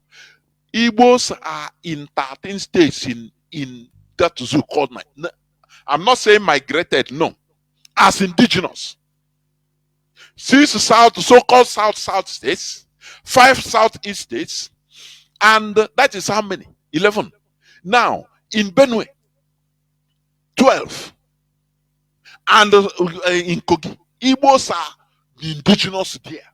But they don't tell you this. They will always make sure that once they write them, do you see how they want to continue diminishing this Igbo to a time we come, if this thing continues, we become minority. They will not be relegating us to minority. They will do you see that little by little, if you Google the major tribes in Nigeria, they are including Fulani. Do you know that? How many people observe this? You know, we have Igbo academics, we have Biafran academics, but they don't think and reason through in this way. Go and Google the major tribes in Nigeria. You see, sometimes they squeeze the Fulani. Before you know, they will be removing Igbo little by little. In the next 50 years, if Nigeria continues, you become minority. They will tell you, no, they will count you have Igbos in minority, in northern Igbos. They are minority now. You have Kaduna Igbos. You have Lagosian Igbos. They are minority everywhere. So, let me tell you, there is a grand, demonic job that they are doing against us, but we are busy trading. I be busy now. Only. I'm not saying that they got danger, but we have to protect ourselves, our community, our race. Otherwise, we go into extinct. How do we do that? People think that is they will kill all of us. No, we become absorbed as a piecemeal. Like now, Igbos are minority in. Do you hear their voice as Igbos in Benue? But they have Igbo communities in Benue speaking Igbo. They target them, they kill them. Oh, Hanezendi don't care that they are there. Do you see that? They now absorb. There are people that they will tell you Ezendi na Niger State. Now Wagwarada. Before you know, they start forming a community. Now they become minority there. You become minority in here. You become no. As our lives are now, no person agrees for other. That is why anytime they talk, look at how they seeking the exit of Igbos in the southeast or out of Nigeria. And you ask them, is it only the southeast that we have Igbos as indigenous people? What about Igbos in Iguacha? I'm not talking about Igbos that are migrated there. No, indigenous people.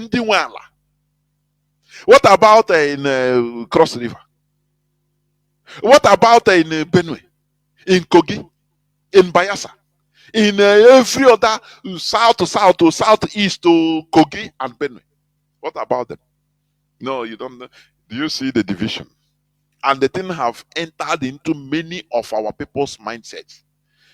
And this is one of the heinous sins of Ohanes and Igbo, allowing us to be stifled and diminished into southeast. And they start calling, once they talk about Igbo, oh, they say Igbo states, oh, five southeast states. And it's in the mindset of some people. It becomes in the mind. People don't know that Iguacha is Igbo. People don't know that. Some people don't know. We are happy that oh, people are doing that. That there is revival, self-consciousness that is going on through different channels. We are happy for that. But we should rise up consciously in order to defend ourselves, our race, or we perish. Because Britain don't want us alive. They want us to be absorbed as insignificant, to become insignificant. Great Igbo race, great Biafrans will become insignificant. Are you hearing me? That is what they want. So that when you talk, they relegate. I could remember some years before IPOB, there was one video from BBC where they were mocking. I think it's a British Biafra League something by, what is this name of the lawyer? Chineke. The way they mocked us. They say, look at, they go, because I think they were about 6 or 7 people in a bacha, in a thatched house inside the bush, led by that. Kezia had this man, this Biafra League, something, that was arrested. Where they arrested them, he's a lawyer. Where they arrested them, removing their shirts, everything. So that time, Britain, BBC showed not even photo, the video. Say Biafra is still alive in the hearts of Igbos. Look at the Biafra, the agitators. They showed. I will never forget that thing. I said, Chineke, how are these people? What I'm telling you is before the coming of IPOB. They mock us. Now look at the people agitated. Look at where they look at how many they are. Look at. That is what they want, to make us insignificant. So that when you talk, they relegate you. Are you going to allow that? Are you going to continue saying no? The rendition of our Mazi Jonathan Chinedu, we have to wait until they come out. You are not here. You need to rise up and continue doing what you are doing. That is it. We should disallow the continuous colonial legacy in our land, and that is Nigeria. That is Nigeria, where they put lions and zebra together. Do you think that it can work? It can never work. When you put lion, zebra, deer, the lion will tear apart all those zebras. Don't you know that?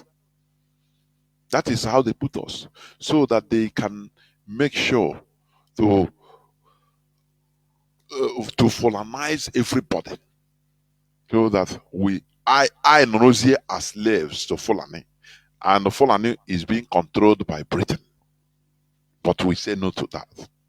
That is where I'm going to stop for today. I will go into a few minutes break, so that when I come back, I will open the lines, so that before we start calling in as usual.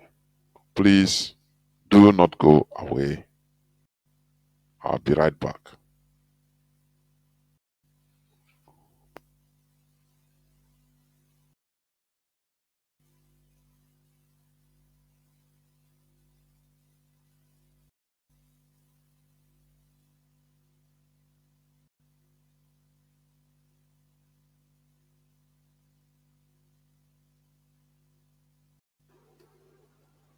My name is Mahdi Shehu. St. Patrick's Day. St. Patrick's Day. St. Patrick's Day. St. Patrick's Day. St. Patrick's Day. St. Patrick's Day. St. Patrick's Day.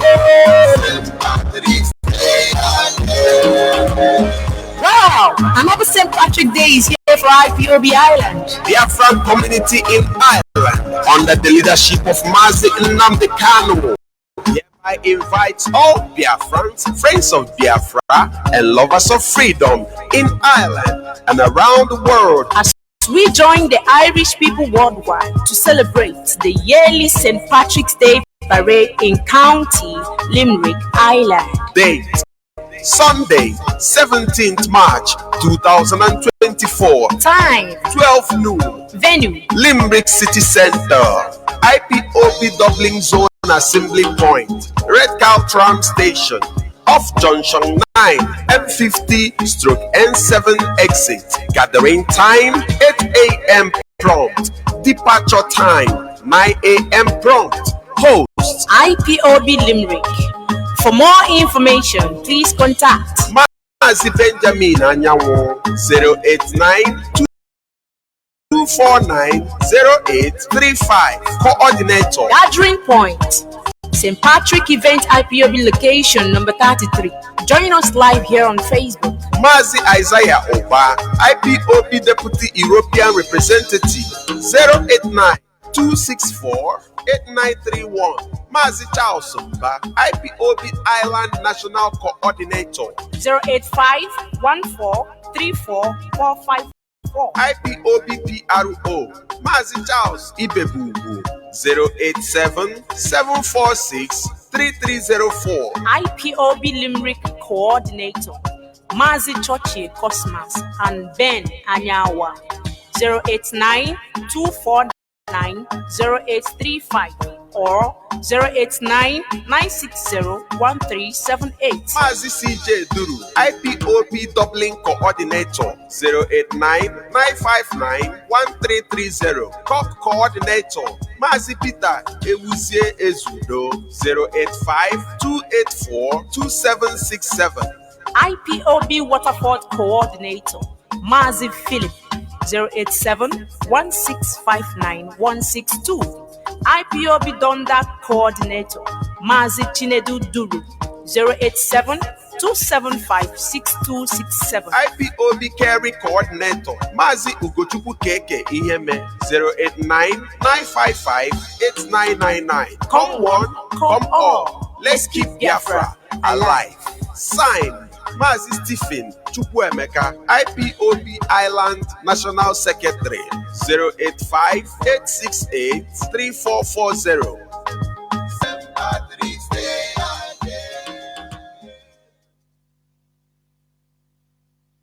Welcome back. This is Radio Biafra House of Service coming to you through Radio Biafra London. My name remains Mazi Jonathan Chinedu from Alo Province of Biafra.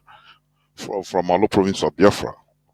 Therefore, our lines are now open, but do not forget that on Saturday, come Saturday, Mazi Jonathan will be on this hallowed platform in a question and answer series, interactive session, please.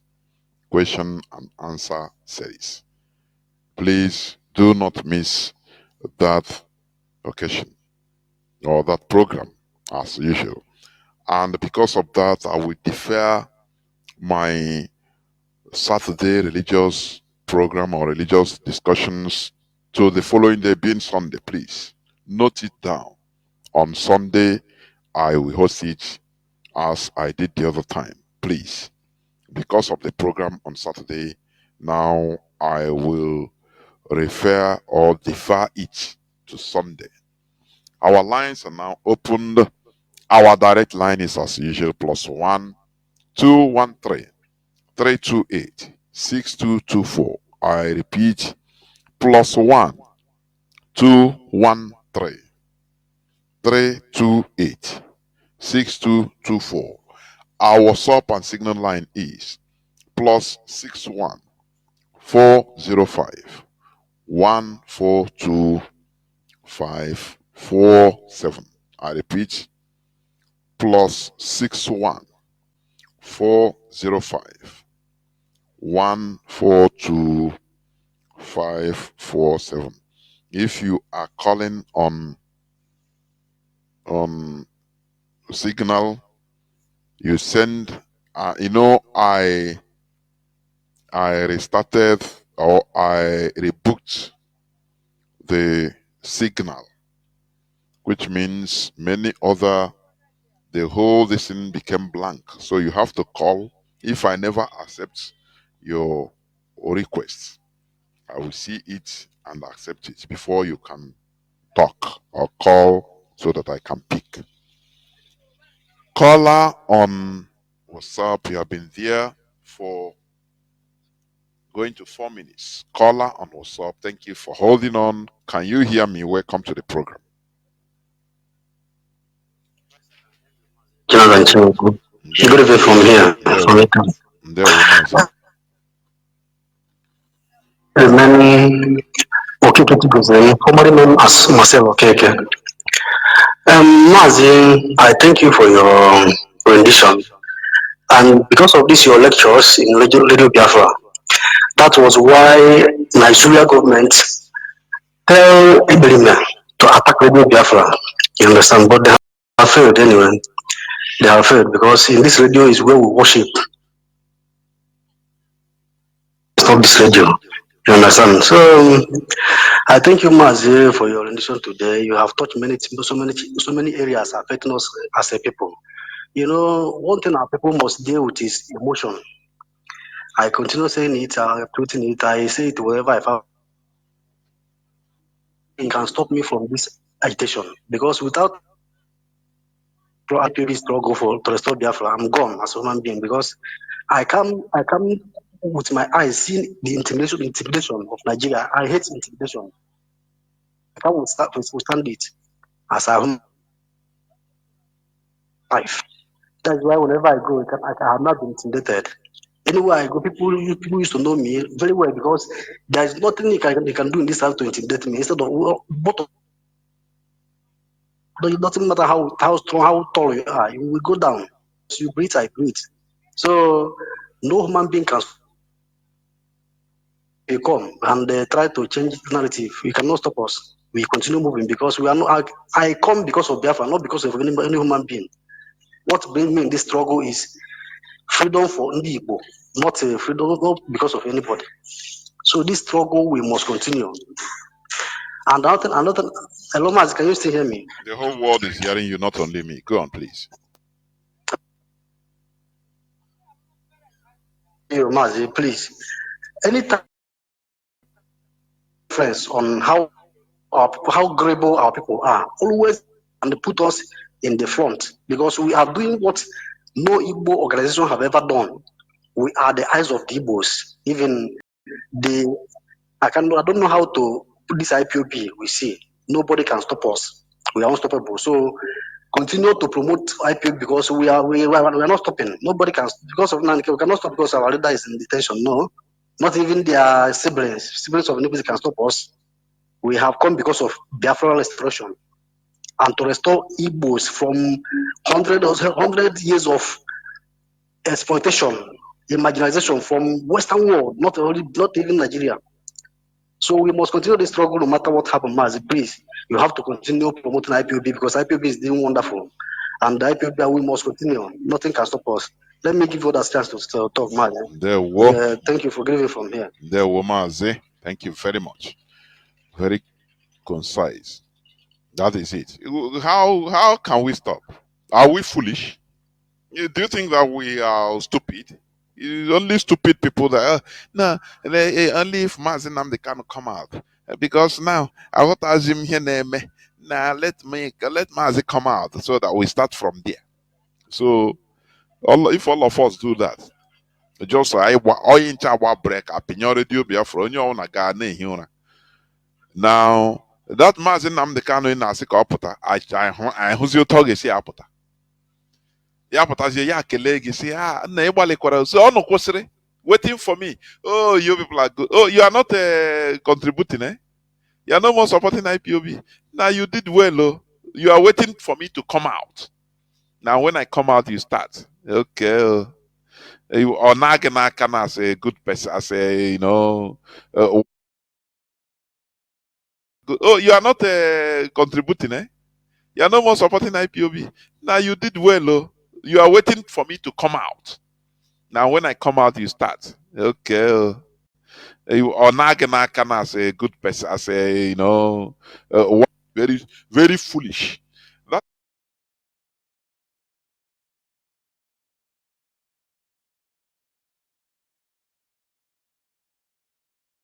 you are no more supporting IPOB. Now you did well, oh. You are waiting for me to come out. Now when I come out, you start. Okay. Or Naganakana as a good person, as a very, very foolish. That you are no more supporting IPOB. Now you did well, oh. You are waiting for me to come out. Now when I come out, you start. Okay. Or Naganakana as a good person, as a very, very foolish. That to come out. Now when I come out, you start. Okay. Or Naganakana as a good person, as a very, very foolish. That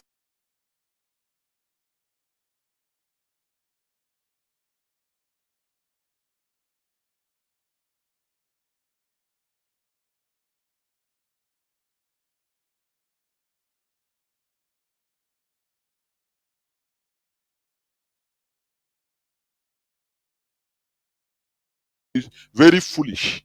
That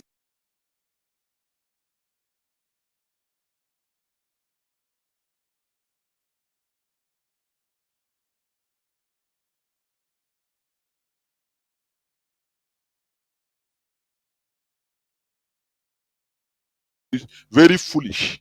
That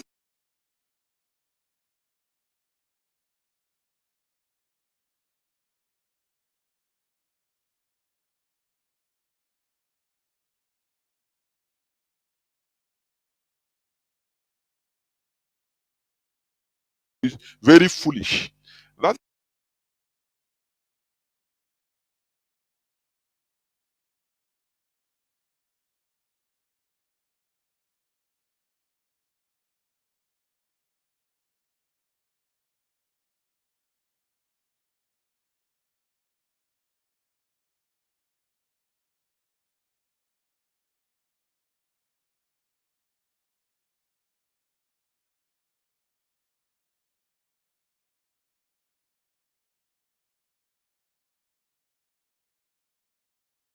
let me see.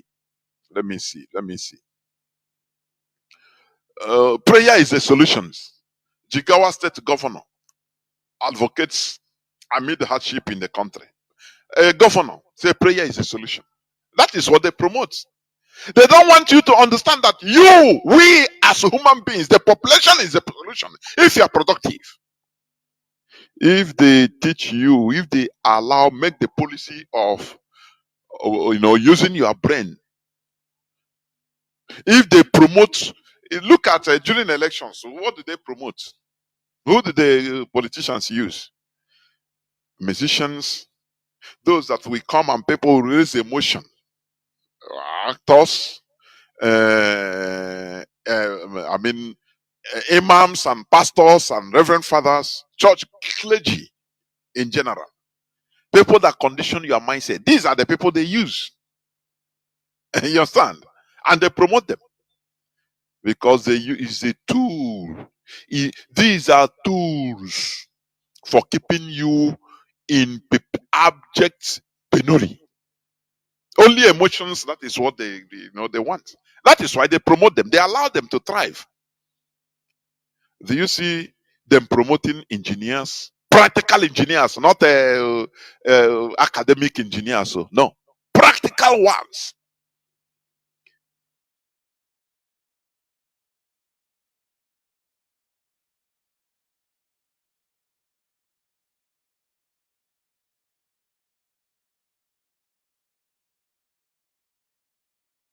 Any statement.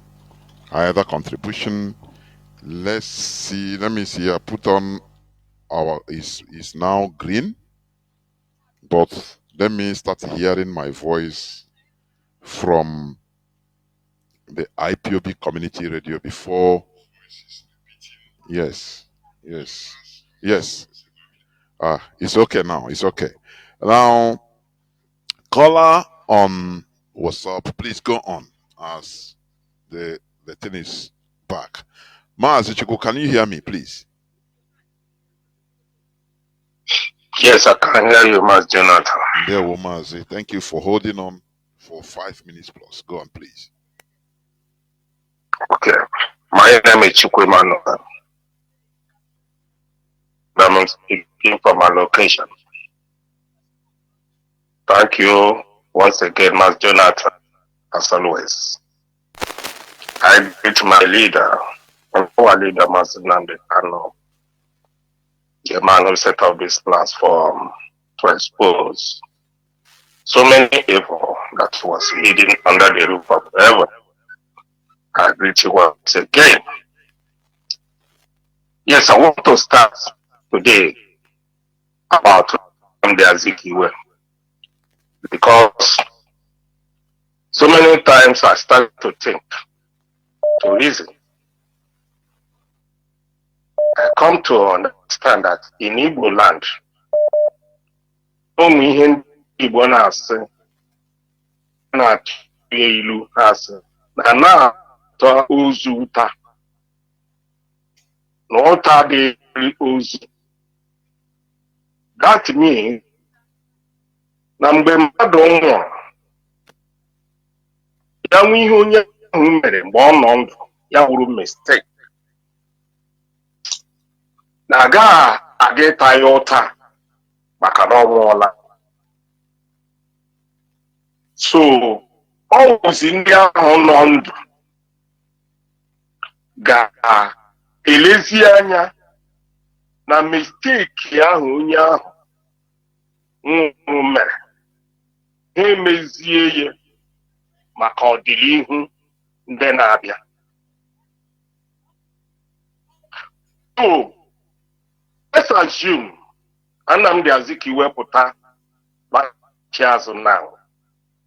Nnamdi Azikiwe hụ ihe mere na ihe na-eme ugbu a, ọ ga-regret mistake ndị o mere mgbe ọ nọ.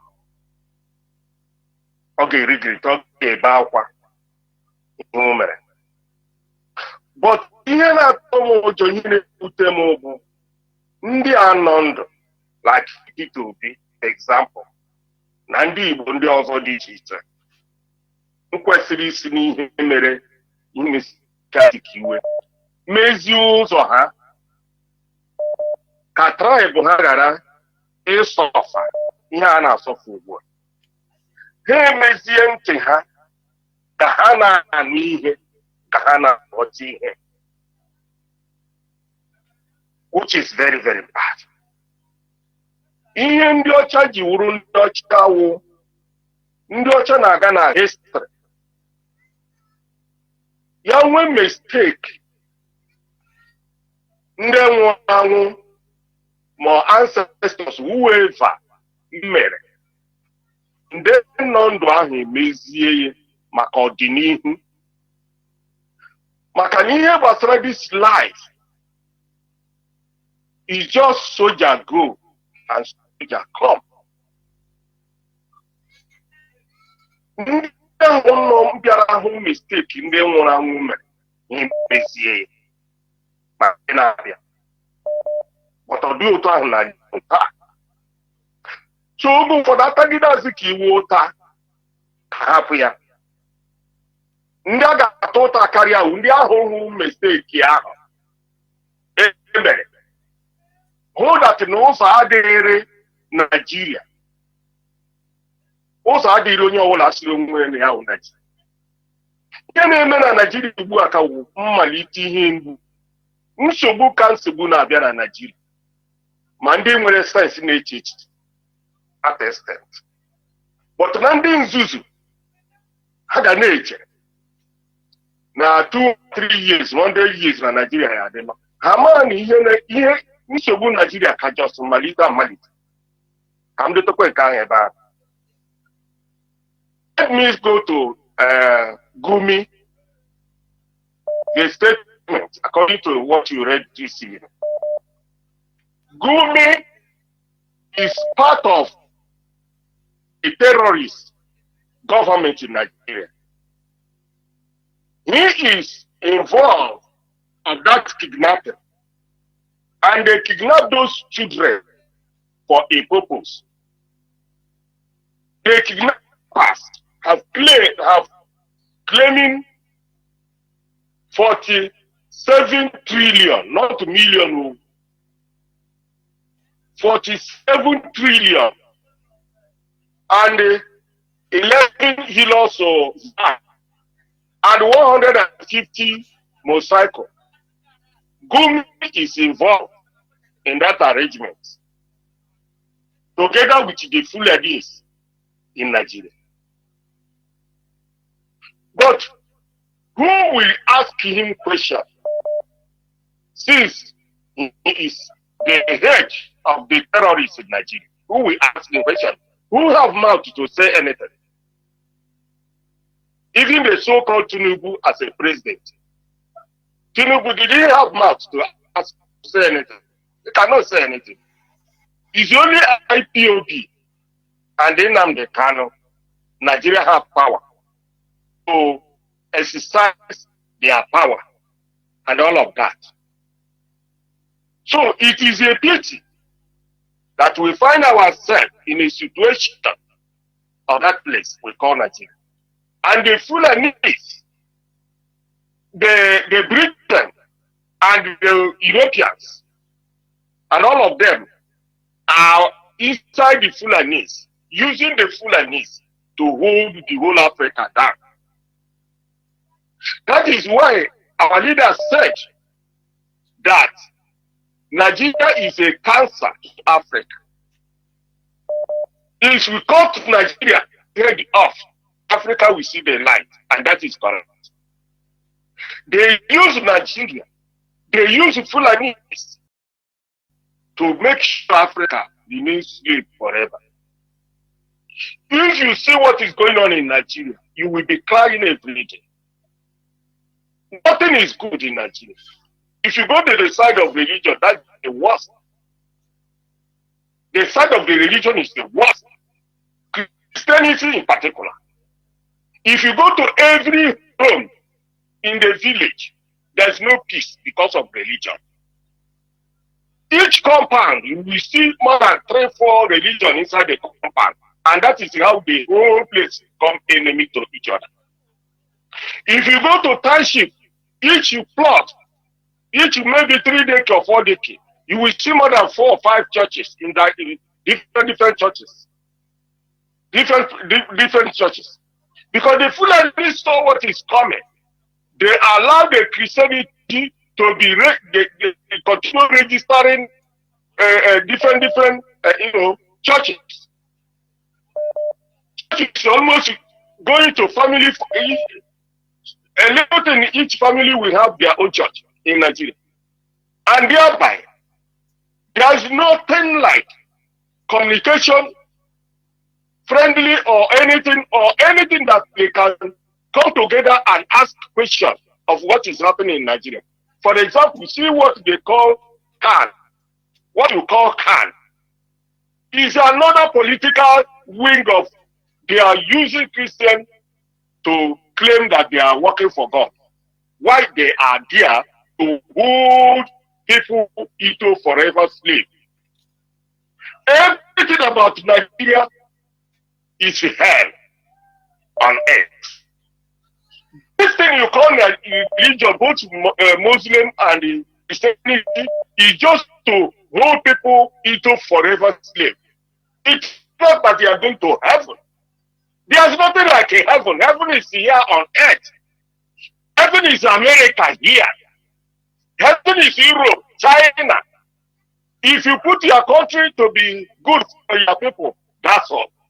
But they use this religion to make sure Africa remains slave. pretending they are going to heaven when they die. They think that suffering is what God made for them on earth, that they are going to heaven, where they build a house with gold and all of that. It is a pity that up to today, some people cannot think as a human. After hearing the Radio Biafra from our Nnamdi Kanu, they continue stupidly working like idiots. Anybody that is saying that until when our leader come out that he will contribute to this movement is nothing but animal. You think that you are doing this thing for any other? You are doing it for yourself. You are doing it because you marry a wife, you born children. If you fail to do what we are doing, sorry is your name. I have to greet our Chasaworu, Achike Dosium, and all DOS, those people who are human beings, because they are the only human being. The IPOB is the only human being that left in Nigeria. Chukwukadama will be your strength. Thank you, and God bless you. There were almost a Biafra. There were. Thank you very much. Caller on signal. Mazi, can you hear me? Caller on signal. Caller on signal. It's Mazi Jonathan. Good evening, sir. There were Mazi. Go on, please. Welcome to the. I hope I'm coming out, sir. You are. Please go in. Go on. All right, sir. Mazi Jonathan, may God bless you for your topic this night. First of all, before I proceed, I thank our HODs. For HOD, may God bless you people. Also, I greet our leader, Mazi Jonathan Chinedu. Mazi, let me just contribute towards your topic this night. My point will say that Nigeria was created by Britain for them to have a chance, or for them to have, dominion over Africa, and for them to have a future ceiling of resources. Months before independence, 1960, for contraction called Nigeria. Nigeria was programmed for the West to steal and also to kill the race of Africans. And that is why nothing good which they know will come out from this contraction called Nigeria. Now I have power and figure. During the war, 1967 to 1970, when our forefathers fought the war, our forefathers invented the weapon which they used to fight. Our forefathers manufactured weapons and they also bombs to fight during the war. To tell you that Nigeria have been already programmed that Nigeria can never see the light of the day, and that's why Britain, on their own selfish interest, and also advised to go on, not to, after the war, not to, bring our forefathers into the system that will make Britain, or to make the Britain to have a kind of collapse, or make the downfall of Britain. Because West know that they integrated our forefathers into system that from the time of the war, maybe 20 years to come, Nigeria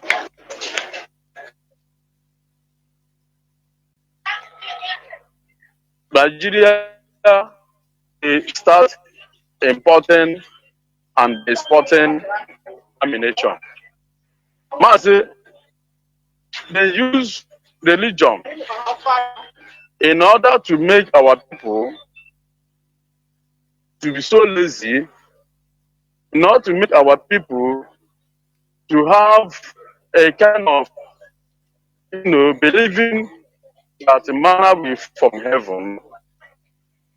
So instead of our people to work and they work and use the brain that God gives to them to manufacture something like West, return, firstly, introduce religion for our people to be so dormant and so lazy. And that is why they knew that during the time of creation of his contraction called Nigeria, to more 50 years to come, they knew that all the whole West will come to Nigeria to steal their resources, even to create a fight, even to make Africa to hate themselves. As we see what is happening in Mali, but Burkina Faso, Niger, immediately you want to impose the system of the West, or immediately that you want to reject the slave masters' power, you will see them regrouping themselves and also creating terrorism in order to subdue and also to bring fear to these people. And that is what is happening. Except to submit yourself to do their bidding, and they will be sucking your resources, keeping you to be in a perpetual poverty. That's when the West will be pleased with such people. But whenever you try to, tell them that you know what you are doing and you want to govern and conduct yourself in order to make a very full and very activist society, you will see the West regrouping themselves, creating all manner of terrorism, creating all manner of virus in order to put fear in the people. But I thank God, IPOB have called to stay. We are not going back. This new generation, we are going to write our history. And we are going to change the narrative of the West. We are going to tell the world that we are not a coward. Even our forefathers trying to open the eyes of Africans, telling Africans that Africans can be self-independent, not only relying in the West, because the West can never give Africa something good. Because if something good that is in Africa, West will try to cover it up and overshadow them. Mazi, thank you. God bless you for this your program. I know that the network is our problem here. Thank you, Mazi. Thank you very from much. here. Thank you. Caller on, let me see. Caller on WhatsApp. Can you hear me? Welcome to the program. Caller on WhatsApp. Please go on. Professor Jonathan, thank you for taking my call. Mazi. Okay, you're speaking to a brother who's in with the scavenger. I'm calling from Africa du Sud, South Africa. I greet my leader, Mazi Jonathan Chinedu, a prisoner of conscience, who set up this Radio Biafra, a citadel of knowledge and spirituality. And that is what you, Professor Jonathan, is doing what he mandated you to do and what you have volunteered yourself to do to teach us. And let me tell you, Professor Jonathan, that all you have been teaching to us here, nobody has come to dispute it. You can see that since today, the headlines, everything is centered on Fulani, their cows, and the headers. That's the only thing that is dominating the news today, even to the extent that the president himself is now pleading to get land for them, as if this land is talking of they don't have land. Because Borno alone, Borno and Niger State alone is more than the whole eastern Nigeria. The whole eastern Nigeria, only 2 states. And now they are asking to give them land. And what baffles me, Professor Jonathan, as you said, to tell you the truth, Nigerians are dead body, as you said. And not only you said so, one of their one of their politicians wrote me, Amechi, he said that Nigeria don't respond to stimulus. If that means that if you punch a needle on their body, they don't shake. And that's why you say that these people are dead. They're dead bodies. And let me frog it more. Why I believe entirely. And if anybody is distributing what you say, that Nigerians are dead bodies, the Fulani said that Nigeria is their father's estate. They didn't respond from 1960, from 90 Credim to up till now. And they are doing it, and nobody has asked them, what do you mean by father's estate? None of the politicians, none of the professionals, none of the professors who knows on the street, all the hill in Jerusalem, but they don't know anything about themselves. Professor Jonathan, the same in Nigeria, I don't understand. You in the same Nigeria is where you see kidnappers. Kidnappers with that somebody who kidnapped and raped, and that instead of punishing him for raping and killing, they promoted him and put him in army. They put him in army. How do you expect such country? You know, they know when they want to do or something. They know how what it will be, what it will look. They have studied it and know. That is why Antonio Guterres said that it is good to incorporate 5 terrorist groups in Nigeria into Nigeria army. And now there is no remedy for Nigeria army, for Nigeria military. They are finished. You can never do the only thing that can make Nigeria army to come is when you put maybe nuclear weapon. You gather all the military and pour them nuclear weapon. Then no one of them remain. As long as they remain, Nigeria security will remain the same. So I don't know why Antonio Guterres give this advice. They didn't ask him, have you give this advice in other Western world? Where on earth can that is you leave your citizen, all your citizens are not working, they are not good to be in Nigeria army. It's only for you to incorporate. Professor Jonathan, how do we do this mess that we are in? The only thing is to work out, and that is why we are saying, I don't know, it looks like Nigeria don't understand the English. All these professors who call us secessionists, they don't know that there is meaning between secessionist and referendum. They are not the same word. You can't, you have to explain them differently. IPOB said referendum, and this referendum is a peaceful one. This referendum is going to separate those who wanted to, those who decided that they will kill hundreds of other people and they get 7 virgins in heaven. That referendum will divide everything, purify it nicely. But they say IPOB is secessionist. There is difference between secessionist and referendum. They are not the same. Separation and referendum are not the same. Please, can you more go and read our family writers, how they write this, how they analyze it, and try to know exactly that there are two different. IPOB have chosen a peaceful way for everybody to go straight, for everybody to everything to work nicely. That is the referendum.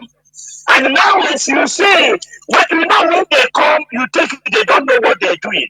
It's not some people are surprised when they talk 40 trillion for this is a cam case. Those money is a cam case. You forgot that there was those one that they kidnap people and still demanded 100 million, even to the extent their wives were pregnant and they said they must take their wife to hospital. And the Nigerian army who don't have all their gadget is on Biafra, in Biafra land. That is where you see them. Whenever their gadget, their microscope, all their thing is already in Biafra land. When it's in the north, it went blank. It can't see anything. So there is nobody. I'm not surprised if they give them 40 trillion, or even if they say, wait, because one day you will hear that these terrorists will ask, go and bring 100 Biafra women for us inside the forest. Is that what we are waiting for? That is what we are waiting for to hear. So there is nothing. That will confuse me, because if you see it now before they planned it, Brian said all governors, and who are the governors? APC. APC are the majority governors. So he's going to entice them, tell them that if you don't do this, well, you are not going to get position in what? In APC. And what we are saying here is, all what we want is referendum. Release our leader Mazi Jonathan Chinedu, a prisoner of conscience. He didn't do anything. Even as dirty as your court is, they can be able to differentiate the truth and say that our leader Mazi Jonathan Chinedu committed no crime. Discharged and acquitted is where we stand. If you go other way, when you go up and down, go up and down. Where we stand is discharged and acquitted. Discharged and acquitted. It's a simple English. Even me who didn't go to school, I understand what is discharged and acquitted. So why can't professors, all these creeding who read in America, Oxford, don't tell these people, please, political negotiation? No. Tell them that release this man. This is what your court said. Don't be afraid. Don't be afraid. Don't be like Obi, who is deceiving us. He go to America, he go to Britain, he's now a motivational speaker. He's angry because Nigeria committed expired wheat. That is what he said. And now he said that Nigeria is peaceful. Peaceful in a country where they are raping, where they are killing. More than 1,000 have, since he lost the election, more than 1,000 people have been died, killed by the terrorists. And he said it's peaceful. Peaceful. How many people have died? Professor Jonathan, thank you for taking my call. Therefore, I love IPOB members here, my friend. We must continue. Nigeria is a crime against humanity. A structured Nigeria, all these are the work of Britain. And there is no way we can remedy it, because it has gone, into the subconscious politics, tribal politics, religious politics. All these have gone into, sorry, it seems I caught somebody, a wrong person, I don't know, on signal. Please, if you are the person, you call back, please, without knowing. Caller on WhatsApp, can you hear me? Welcome to the program. Please go on. Mazi Chinedu. Please, okay. I'm calling from Italy room. Mazi Chukwudi. Okay. Thank you for what you are doing for our motherland, Biafra. And your topic this evening.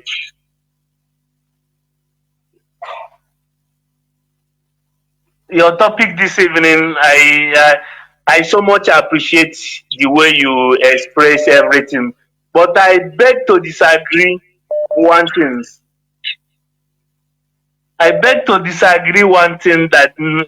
That nobody divide Igbo people. Nobody divide Igbo people. the problem we have as Ndi Igbo is that our leaders know one choncho, envy and jealousy, because it's what is repeating itself now. History have a way of repeating itself, and always on our course. That's why I'm very grateful for the imagine of IPOB and the Mazi Nnamdi Kanu, because they have proven what Igbos are, what we really are, and what we stand for. Look at now what the siblings of iniquities are doing now. We tell you how they sabotage Biafran war. Now they were nowhere to be found. IPOB was asking of our leaders all this while. They hold our leader in Kenya. They could not. They asked the one who is propagating now, Kanu Takanu, said our leader is in the top of mind to pray. IPOB suffered everything, humiliation. A lot of them called the leadership a lot of names, and thank God that our leadership stands firm up to this moment. Now, what is the problem that Ejimako cannot stand where his brother stand, where even the victory Ejiofor and the Ozokome and they won in appeal court, is it not the victory for all of us? Now the siblings of iniquity now come from nowhere to just to distract us from what we are doing. You see that Igbos now, even Igbos who are in other places now, they should wake up. Nobody divides us. It's we that is dividing ourselves. And that is the comment of Mazi Nnamdi Kanu have shown the world everything, what Igbos are and what Igbos represent. Mazi Nnamdi Kanu, is he not an Igbo man? After they said that Igbos hate themselves, who can show the law, the type of love Mazi Nnamdi Kanu have shown to us? Nobody, even before the history, before the war, nobody have shown, after the war, nobody have shown this type of love. And we all should wake up. It's not telling that they divide us. And most of our people are in the coastal region. They will be waiting back. I tell people, one of my friends, because sometimes when you are doing evangelism, they say the Biafra will come by miracle. I ask them, if Mazi Nnamdi Kanu relax in UK and saying that Biafra will come by miracle, who will do it for us? Mazi, so that is all I have to say. Mazi, this is part of religious indoctrination. You know, we believe everything is a miracle. I'm telling you honestly. And it is too bad. The miracle is we that we do it for ourselves. If we go and relax, like some people say, no, let me stay, I will not contribute until Mazi Nnamdi Kanu come. He will stay in his house praying. I am praying for Mazi Nnamdi Kanu. I am praying for IPOB. But you are doing nothing. Now you tell me how that miracle will happen. Miracle is performed by we human beings and nothing more. Mazi, please go on. Yes. Okay. Now look at Harold Wilson now said in 1967 when Biafra was in civil war with Nigeria, and they said that they can never change their policy against Biafra, even if millions of Biafran children died. They can never change their policy. Okay, now the policy of that Harold Wilson now, which people are holding it? Is it not Igbo politician? Is it not this siblings of Mazi Nnamdi Kanu who came now and what we are making to find our way? They are drawing us back. Is it not part of holding that in the policy of Harold Wilson? Thank you, Mazi. God bless you and God bless Biafra. Thank you. Let me not take much time. There were Mazi. There were. Thank you very much. We must continue. Caller on. Let me see. Caller on Signal. Can you hear me? Welcome to the program. Caller on Signal. Caller on Signal. Are you there? Please go on.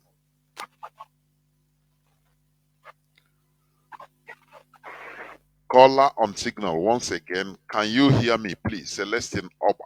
Can you hear me?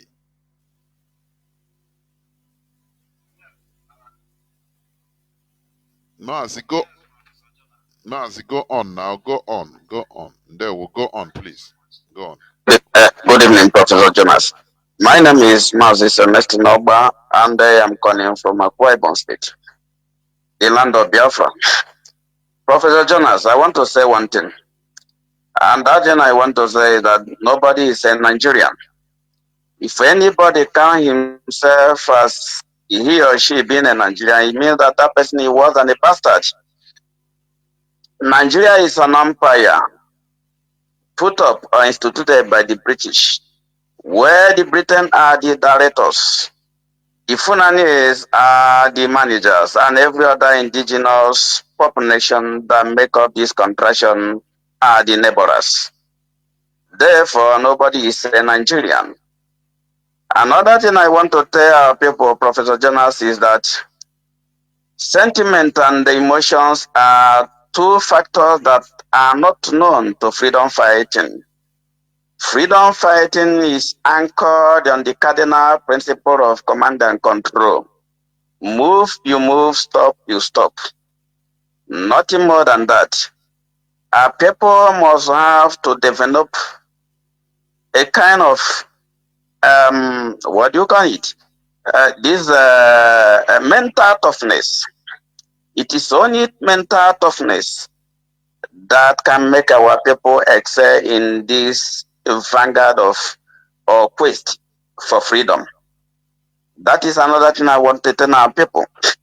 Secondly, Professor Jonas, I want to commend you on these colonial legacies that have become a topic over the weeks, because that's where our problems lies. Anything that is not organic to the people is a problem. And you know our people are very good in mimicking. And where they mimic and even over mimic and get even worse than the people that those things they are trying to mimic originate from. Therefore, I want to say that every organic nation is anchored on values. Value system is the only thing that's taking the bond. And on the principle of values, there lies the human development and the advancement. Based on this, we can now understand that the forceful indoctrination of English language as a lingua franca is a colonial legacy as well. In as much as we can also talk about the polluted Christianity that we have here in our land today as a colonial legacy. Indoctrination is a terrible disease, because what they do is they target the mind, they target the frontal lobes, they try to destroy it, and then try to install illusion, an imagination of the mind. Perhaps those are not the realities. And these are areas that our people must have to learn to grow above. And the only way we can do that is by developing the mental toughness, understanding who we are in respect to our values as an organic creation to grow above. And the only way we can do that is by developing the mental toughness, understanding who we are in respect to our values as an organic creation. The good work.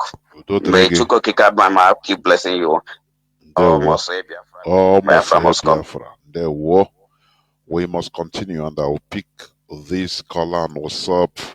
I think it will be the last caller. Caller on WhatsApp, welcome to the program. Can you hear me? Yeah, Mazi Jonathan, good evening from here. There were Mazi. My name is Michelle. Nigeria. Mazi, your voice is going on in and coming out. I don't know. Are you using any gadget? Please, you remove it. I'm not using anything. Okay. Please go on. Make sure to put your that your phone is in front of your mouth. Please go on. Go on. Yes. What you are Yes, I can hear you now, very clear. Good evening from you. My name is Ushen. I'm calling you from Election. Your preaching tonight is very. No, I'm not using any OP. So, what I want to say is this: no matter what, no matter whatever is happened, the nowadays in Igbo language says that Ezen Shifotu, Ojineje. So, no matter whatever happened, we still stand on the side of IP and we are doing our best. So, Mazi, continue your preaching. We have seen the truth. Nobody in Nigeria today that does not know what happened in Nigeria. In fact, we are even praying, let this more harsh to continue, so that many Nigerians will see the truth. They'll see their downfalling. And spending some time, Nigerians did not shake bodies. No matter whatever they have seen, what we were after is our stomach, and very uncertain. And sometimes in your program, you said that Nigerians are dead bodies. We are only dead bodies in this country. Nothing is moving.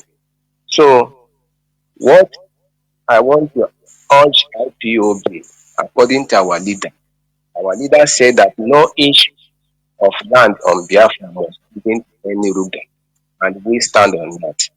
No matter whatever they are doing, using Tinubu, we stand on the side of our leader. This is my Biafra. Thank you. Mazi, almost here Biafra. Okay, let me give this caller, I think is Pastor OTC or OTC. Can you hear me? Caller on signal. Mazi, please go on.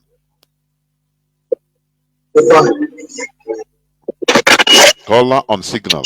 Can you hear me? Biafra. Almost here Biafra. Go on, please. My name is Mazi Jonathan Chinedu. I'm calling from France. Good evening.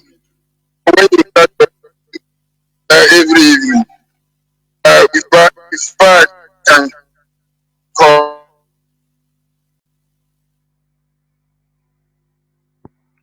Mazi, are you on movement? I don't know. Why is your network reconnecting? Mazi OTC, are you on movement? Please, it's abnormal.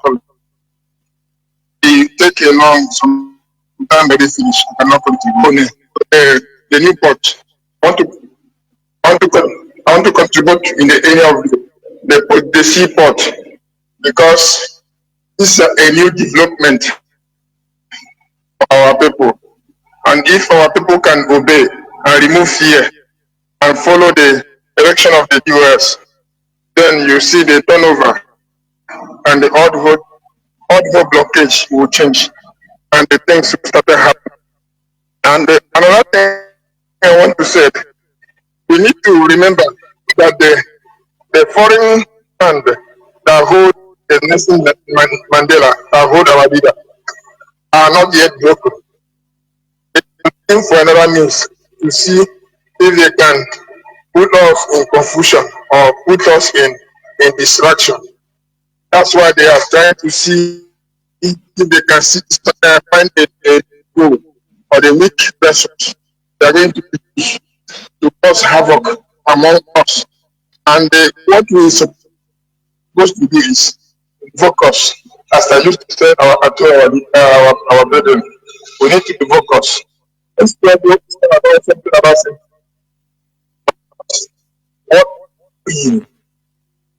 when you say something, you're going to do this thing. You started doing it not only to procrastination, because the procrastination cannot give any fruit. If you want to do something, plan it map it, strategize it, and also check if it's going to yield a fruit or not. Then before you can apply the market mechanism and able to bring those things to manifest. What I'm trying to say is Biafra is a real issue, and also all of us are going to get the freedom on it. Today we are talking about the zoo, and tomorrow, if everything turn over, we are going to forget about the pain that we passed through during the years of or this third and fourth season of the zoo. We are going to forget about it, and we are going to focus how to prepare our future. See, now the zoo don't have the network, the internet. They are borrowing through the Saudi Arabia and other foreign and the South Africa. I think by now the Nigeria is supposed to launch their satellite, but only thing that we can hear in the news is where their professor is they have know how to make a new cliche, also to do and to send a soldier to guide a Nama inside the bush, and also how to kidnapping a young child. You know, when we talk about the religion, the religion about Christianity did not destroy our people, but the religion about Islam destroy our people so much. In a way that when you say, if you tell somebody to wake up and do something, they will tell you about what Imam said. And sometimes they cannot do anything, because now we need to stand up and also deeply and bring the two religions that are holding us down. Not only to focus in Christianity, we need to bring Islam deeply. If it's something that we can go to debate and bring all those taqiyas and all those evil that they are making them and making our brothers defend misleading using the name of that this religion to cause havoc among our people. We are trying to chase out the Catholic and Anglican from our land. Why in the backyard they are using Islam to come and be corrupting our children and our girls, and which is very bad.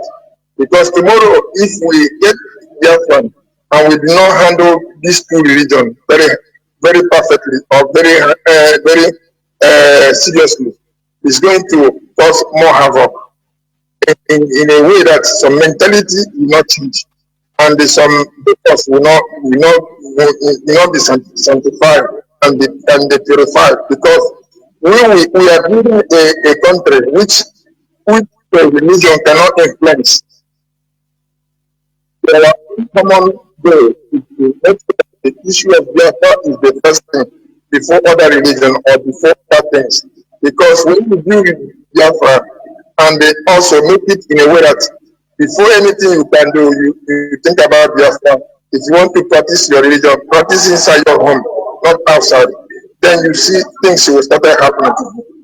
Not making a town cry and causing havoc and shouting, everybody's making noise from one corner to another without any control.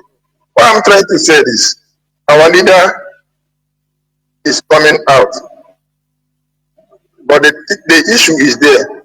Now is the we are going to see people that are capable to hold on, because Nigeria is facing the pain and also the heat from DOS, and they don't want to surrender, but they are going to surrender in a way that they are going to displace themselves, that no any country in the world that can even see them and respect them, even their diplomats are going to be receiving a heart attack and die, because one thing is going to happen now very soon.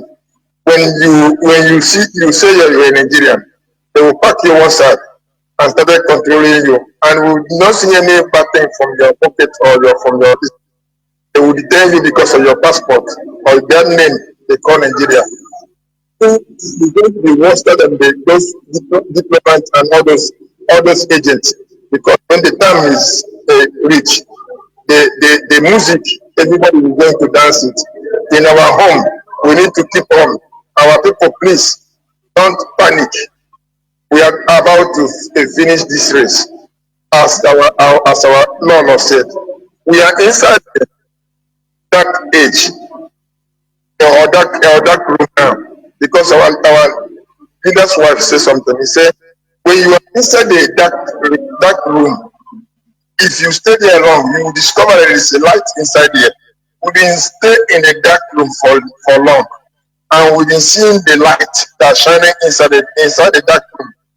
It's not the time for us to quit from that dark room. We'll stay in that dark room until we get the original light that will lead us into the fullness of lightness.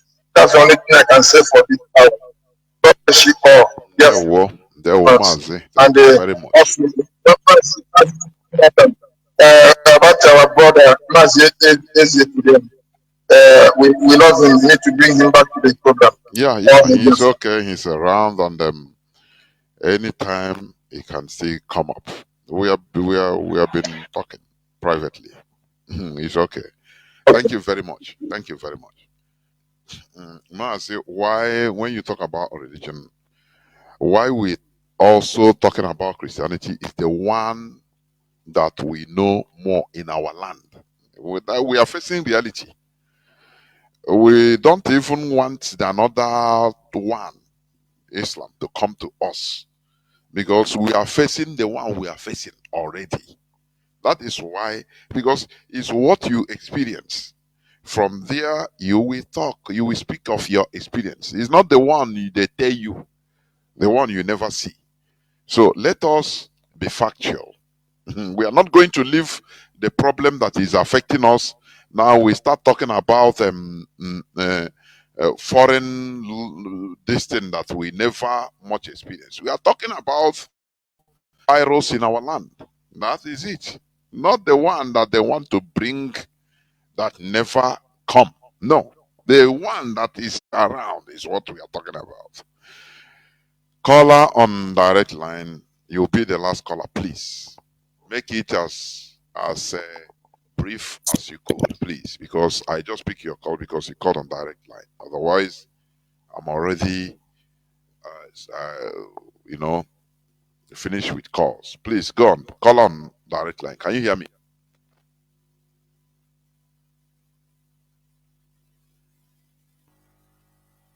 For taking my call. I'm going to be as brief as you have directed. My name is Biafra. You again serious, but let me go back. In the people, we have to history. Those are like social butterflies. When it's springtime, when it's sunny, the butterfly will come and fly everywhere and electrify everywhere. When the weather changes, they go into hibernation, and in the process they die. Why did I say that? Ohaneze is not scientific. If Ohaneze had an answer of scientificism in their concept, they would have understood long ago that we are facing extinction. But as social butterflies, they are in every aspect. Let us not forget about People's Club. What has People's Club done for us? No, just gather, party, wedding. Sometimes they don't even do graduation, because if you do graduation, you'll be talking of granting scholarship for their sons, or worthy sons of Igbo land to go and study in Harvard. They don't do that. It's graduation, wedding, housewarming. Now, from that time, we have seen a people that are always involved in engaging themselves in things that they will do and play dresses. In the Western world, somebody puts a jeans and a t-shirt, is off to work. Somebody in the corporate office puts your tie and shirt, you have to work. But our people will copy other cultures, buy the most expensive abada, and go and be cleaning it up like an alamajri. I'm saying this because I want to suggest to you, Dr. Jonathan, it is high time we are going to do a program, of Igbo leaders that meant well for their people. Because I'm saying it because a lot of them go into politics because they want to be honorable, want to be excellency. Criminals coming to be honorable and excellencies. That is their driving point. And I bet you, in this life or in next life, when Biafra materializes, Biafrans will not accept any idiot as an excellency. Dr. Jonathan, what I have to say is much, but I have to cut it so that you can go. But finally, we have to sustain the what we are doing, the campaign we are doing. It worries me that the Igbo people are over-pampered. That is the word. It's not even about sentiment. It's not even about emotion. We are over-pampered. Nnamdi Kanu gave a radio station, a TV station, equivalent to CNN, which our eternal leader never had. Igbos are not listening. Chike Desian came here last year and said, tie your money in foreign currencies. Abstain from eating. No. What we are doing is skit. Everybody is a broadcaster, is a radio, doing all manner of nonsense. We are doing it at the expense of freedom. Freedom is the most important thing on earth. And that is why people like me in IPAB, under Nnamdi Kanu, under the headship of Chief Edizim, we will fight it to the end. Even if I die tomorrow, I'm not better than those who dream to live to see this day, but they couldn't.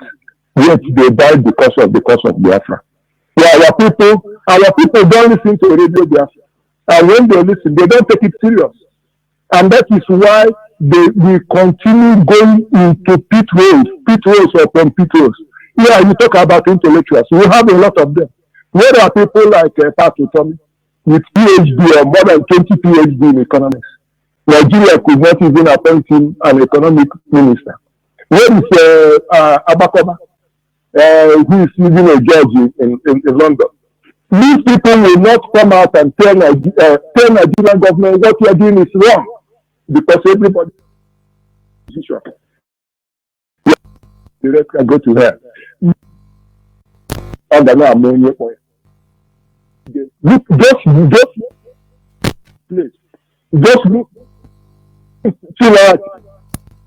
Just look at it. Only you go to return. Don't tell me what to do. Your money. You realize I was talking to our hardcore that we share comments together, and she said, now I have come to full realization that why God sent me to come to overseas. So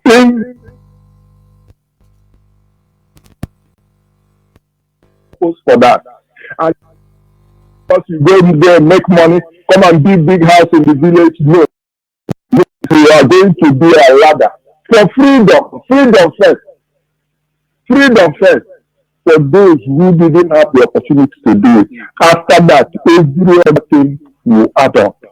Our musicians, they've left it to Biafran daughter to be singing about Biafran. Our major musicians, all of them are timid. I'm expecting some of them to sing like Fela. If Fela was alive today, Fela will come out and sing about what is going on and then the consequences. Fela, Obasanjo, Abata, and all of them. And heavens did not fall. But Nigerian musicians, even musicians are not doing. So you person sang about Cold War in South Africa. He was instrumental to the liberation of South Africa. But none of our own are doing anything. But in Mapanda, then to crown it all, we have one useless, hopeless buffoon that they recruited to come and dazzle our people. That is why I say our people are like butterflies. We are fighting for freedom. Somebody wears a suit, take a cup of champagne and be dancing, and we are following him. I'm ashamed. Thank you, Mazi Jonathan. But Biafra, we must get. All hail Biafra. Thank you, sir. Bye-bye. Almost Biafra. There we go. Thank you very much. This is where I'm going to switch off the phones. I'm sorry.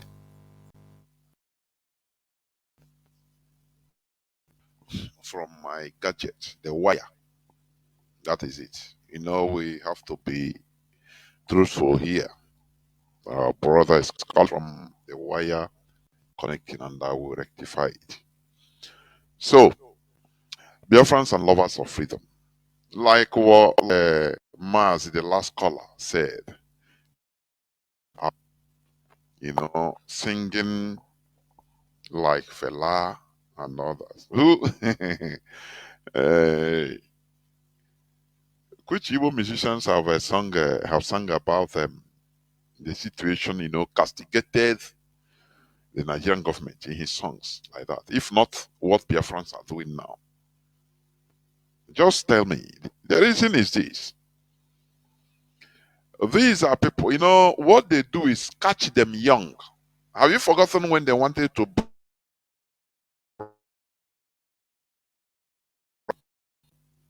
met in a hotel to bribe him into just take, I think, 30 million naira, 15 million.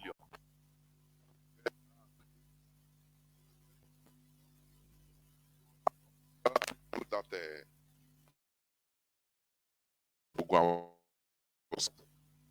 what they used to do to our Igbo musicians mostly is this. Once they see an upcoming artist, Igbo musician mostly, they send our politicians. They go and scavenge him. They have agents. Joe Ibokwe is one of them. They go and meet him. Now we know you are coming up. We will support you. We will make you become, you know, you come from a poor background. We know you. We come from a poor background. But we will make you you become a star, national star, even international star. But do you know what? You sing anything, don't enter politics. If you enter politics, you're fallen. That's what they advise him. They will give to him on your channel at that beginning. I said, nah, hey, Imandibo, we expose the reality here. Now, Ocheku Getushi, and the greed, no dignity. Also, him the politics. Now they put him into the pocket. Obidozie na gozi imo njaibo. Iche no na going with anyoma. He's singing it for his stomach because he don't want to dive into something that will trouble him, for him to suffer inconvenience. Do you think enduring? Look at Abdurrahman, the one that sang Nigeria Jaga Jaga. Do you think it's easy? He ran away. He was declared the persona non grata in his own country. Do you think it's Igbo man can do that? Live a living good life. Live coming out to showcase a dollar, to showcase his money, and run away, fighting for people. That's why Mazi Nnamdi Kanu is one of a kind. I am telling you honestly. And how to call Biafrans that are into the struggle without no single any other motive other than to restore Biafra. You are a saint. Call yourself a saint. That is what you are. Not those that enter because of to get connection or to I not have a Mazi Nnamdi Kanu, so can inherit something from him. You know, you know, that is you start making a living. Forget about all those. I'm talking about those of us that are putting, not receiving. What we want to receive is the coming of Biafra. Genuinely. You call yourself it's not easy for an Igbo man to engage in this. It's not easy. Because the pressure of our society, the pressure of our situation, of our system, mostly in Igbo land, is too much. Competition. Oh, na fight. Nah, You know, who will enjoy it? Oh, you want to oh now you go change Nigeria, Abi. You want to sing about Nigeria and you'll be running up and down. They will kill you, you'll die for nothing. Now leave them sing about Naka. That is the reality. Once they pocket you, anywhere you go, if you know Sibo man, ego na abịa now. As Igbo man, ị na-efesi ego na-agazi with Ndaboski Dabosa ka ihe a na-akpọ eso ego. That is what average Igbo man wants. That is his lifestyle. We must be realistic. It takes more than anything in order to fight for dignity. Like a fella, like Abdurrahman. You, even if the persecution, you insist. You don't care devastation, you insist. It takes the people like Mazi Jonathan Chinedu and others to do that. Nothing now. You don't want to be comfortable. This inconvenience, you don't. That is the problem we are having. So that is what the jinx we are trying to break in our land, so that we live in dignity as a people. Because if we continue like this relaxed mind, now you don't want to live inconveniently. Now let me stay on Mazi Jonathan Chinedu is a nation. Now Mazim, I cannot. You are looking for just excuse, not to inconvenience yourself, not to contribute. That is the only thing you tell yourself the truth. Because the worst thing you can do to yourself is lying to yourself. You know the truth inside you. If you are genuine, hardcore, you are not doing anything because of Mazi Jonathan Chinedu. And we continue. Whether his renditions or not, or he is there or not, we continue what we are doing. And that is when our enemies will understand that we are serious. That these people, they are serious. So whether you remove their leader, they are still doing what they are doing. That is how it is.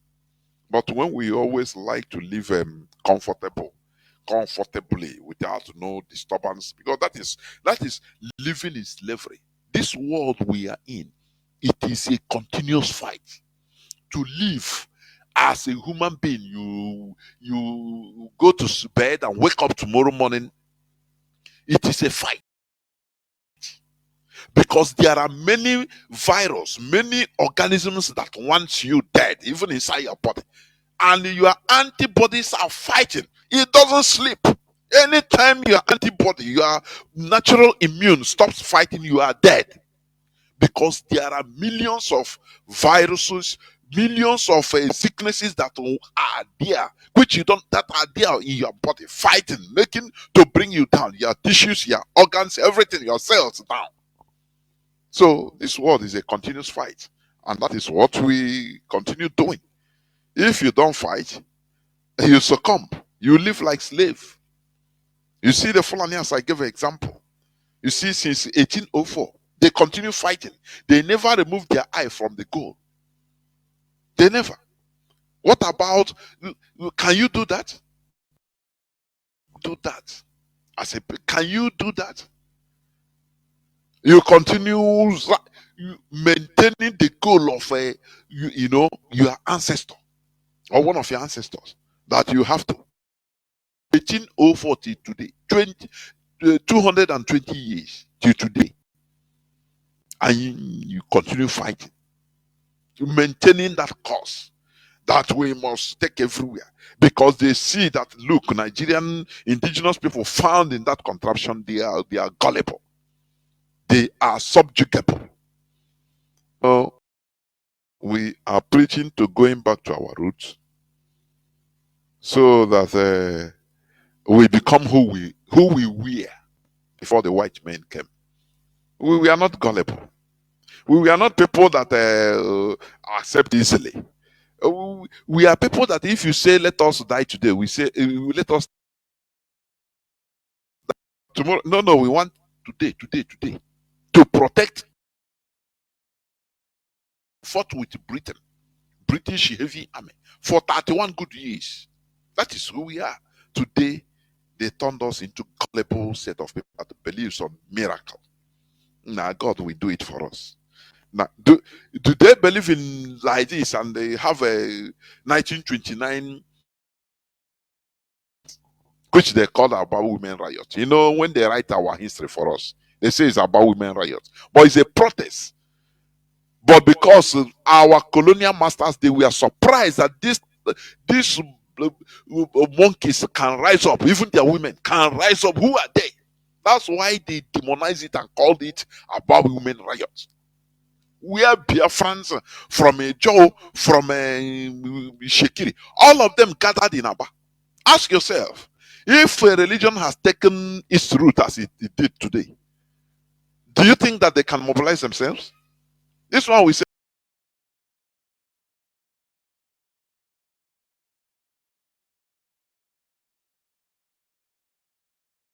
no, I'm Orthodox, I'm Anglican. Now for Catholic, I beg now me I know I know be Catholic. Leave na them. I beg me I know the. What am do to me?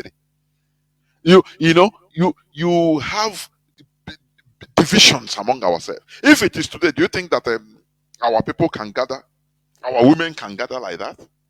The only thing that can gather our people today is Biafra. Nothing more. Biafra. Because there is no more ideology that keeps us together. We didn't have no ideology that galvanizes us together. Are you going to talk about Ndi Igbo? This one will tell you, say, no, I'm Bendel Igbo. I know be Igbo. I'm a Igbo. I know be Igbo. I'm Delta Igbo. This one will say, no, I just speak Igbo, but I'm not Igbo. Or are you going to use religion? Yeah, you back Igbo because pieces. We are the programmers to hate ourselves. In the name of a man of dog, we come to your family and tell you that why you are not progressing, why your wife is not having a child is because of your mother. The mother that born you gave her breast. Or people who did that time again on our phone. So an outsider will come and scam for you to see how low they put us. Our people can go so low. It is highly annoying. Mother no, na nne was a witch. Okay, no nima for your witch you. Oh, I defend the gay woman. When you are a baby, you don't know anything. It can put you into water bucket and drown you there. Do it. Now you grow up, you are doing your business, you are working, you marry, and now it's that time you become a witch because a so-called man of God have said it. And any person that is telling me that no, it's not a religion that is our problem. It is, I continue maintaining it till tomorrow. It's one of our main problems that they divided us. We make us hate each other. You go to villages, go to back to your town, you tell you no, don't do this, don't because as a people, our umbilical cord was severe. The things fell apart. As Chinache put it, and the center can no longer hold because I was in Diotu. We no more have anything, our natural culture and tradition that joins us together. We demonize it. We are programmed to demonize it, and everybody to attend to Israel. Go and do only to choosing. Only to RCC from Yoruba land. Yoruba pastor now is your family, is your everything. This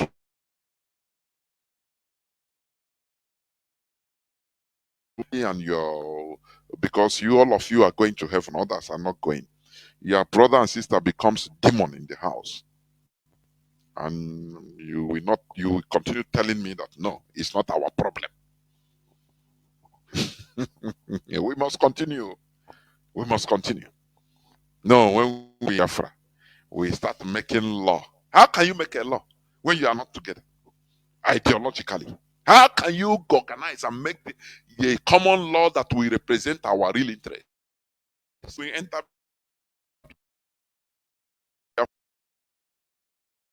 ourselves about this religious thought that is torturing us.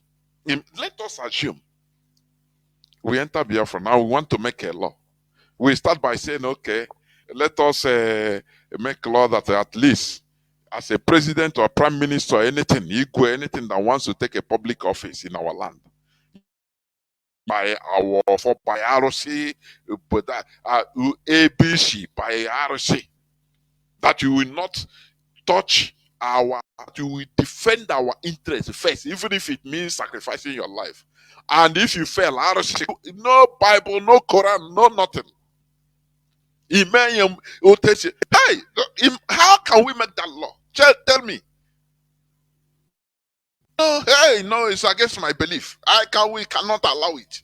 This law to pass, this bill to pass into law, it can never pass. Why? It's not that it is not good. You know that if we do it, no person can embezzle money. If you do it, RC come work immediately because it's the law. The people will rise, but RC may have full coke immediately. You will RC.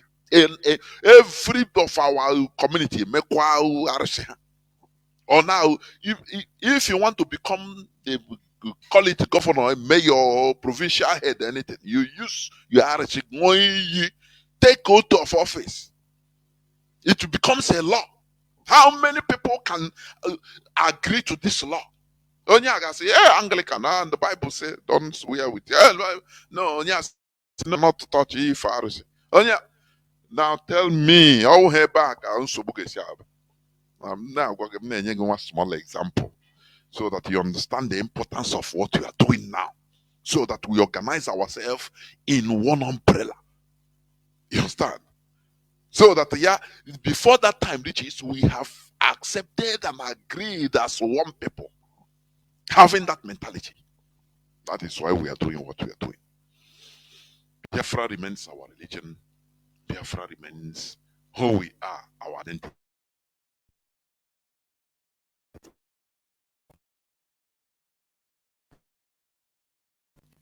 To Biafra. Thank you for listening.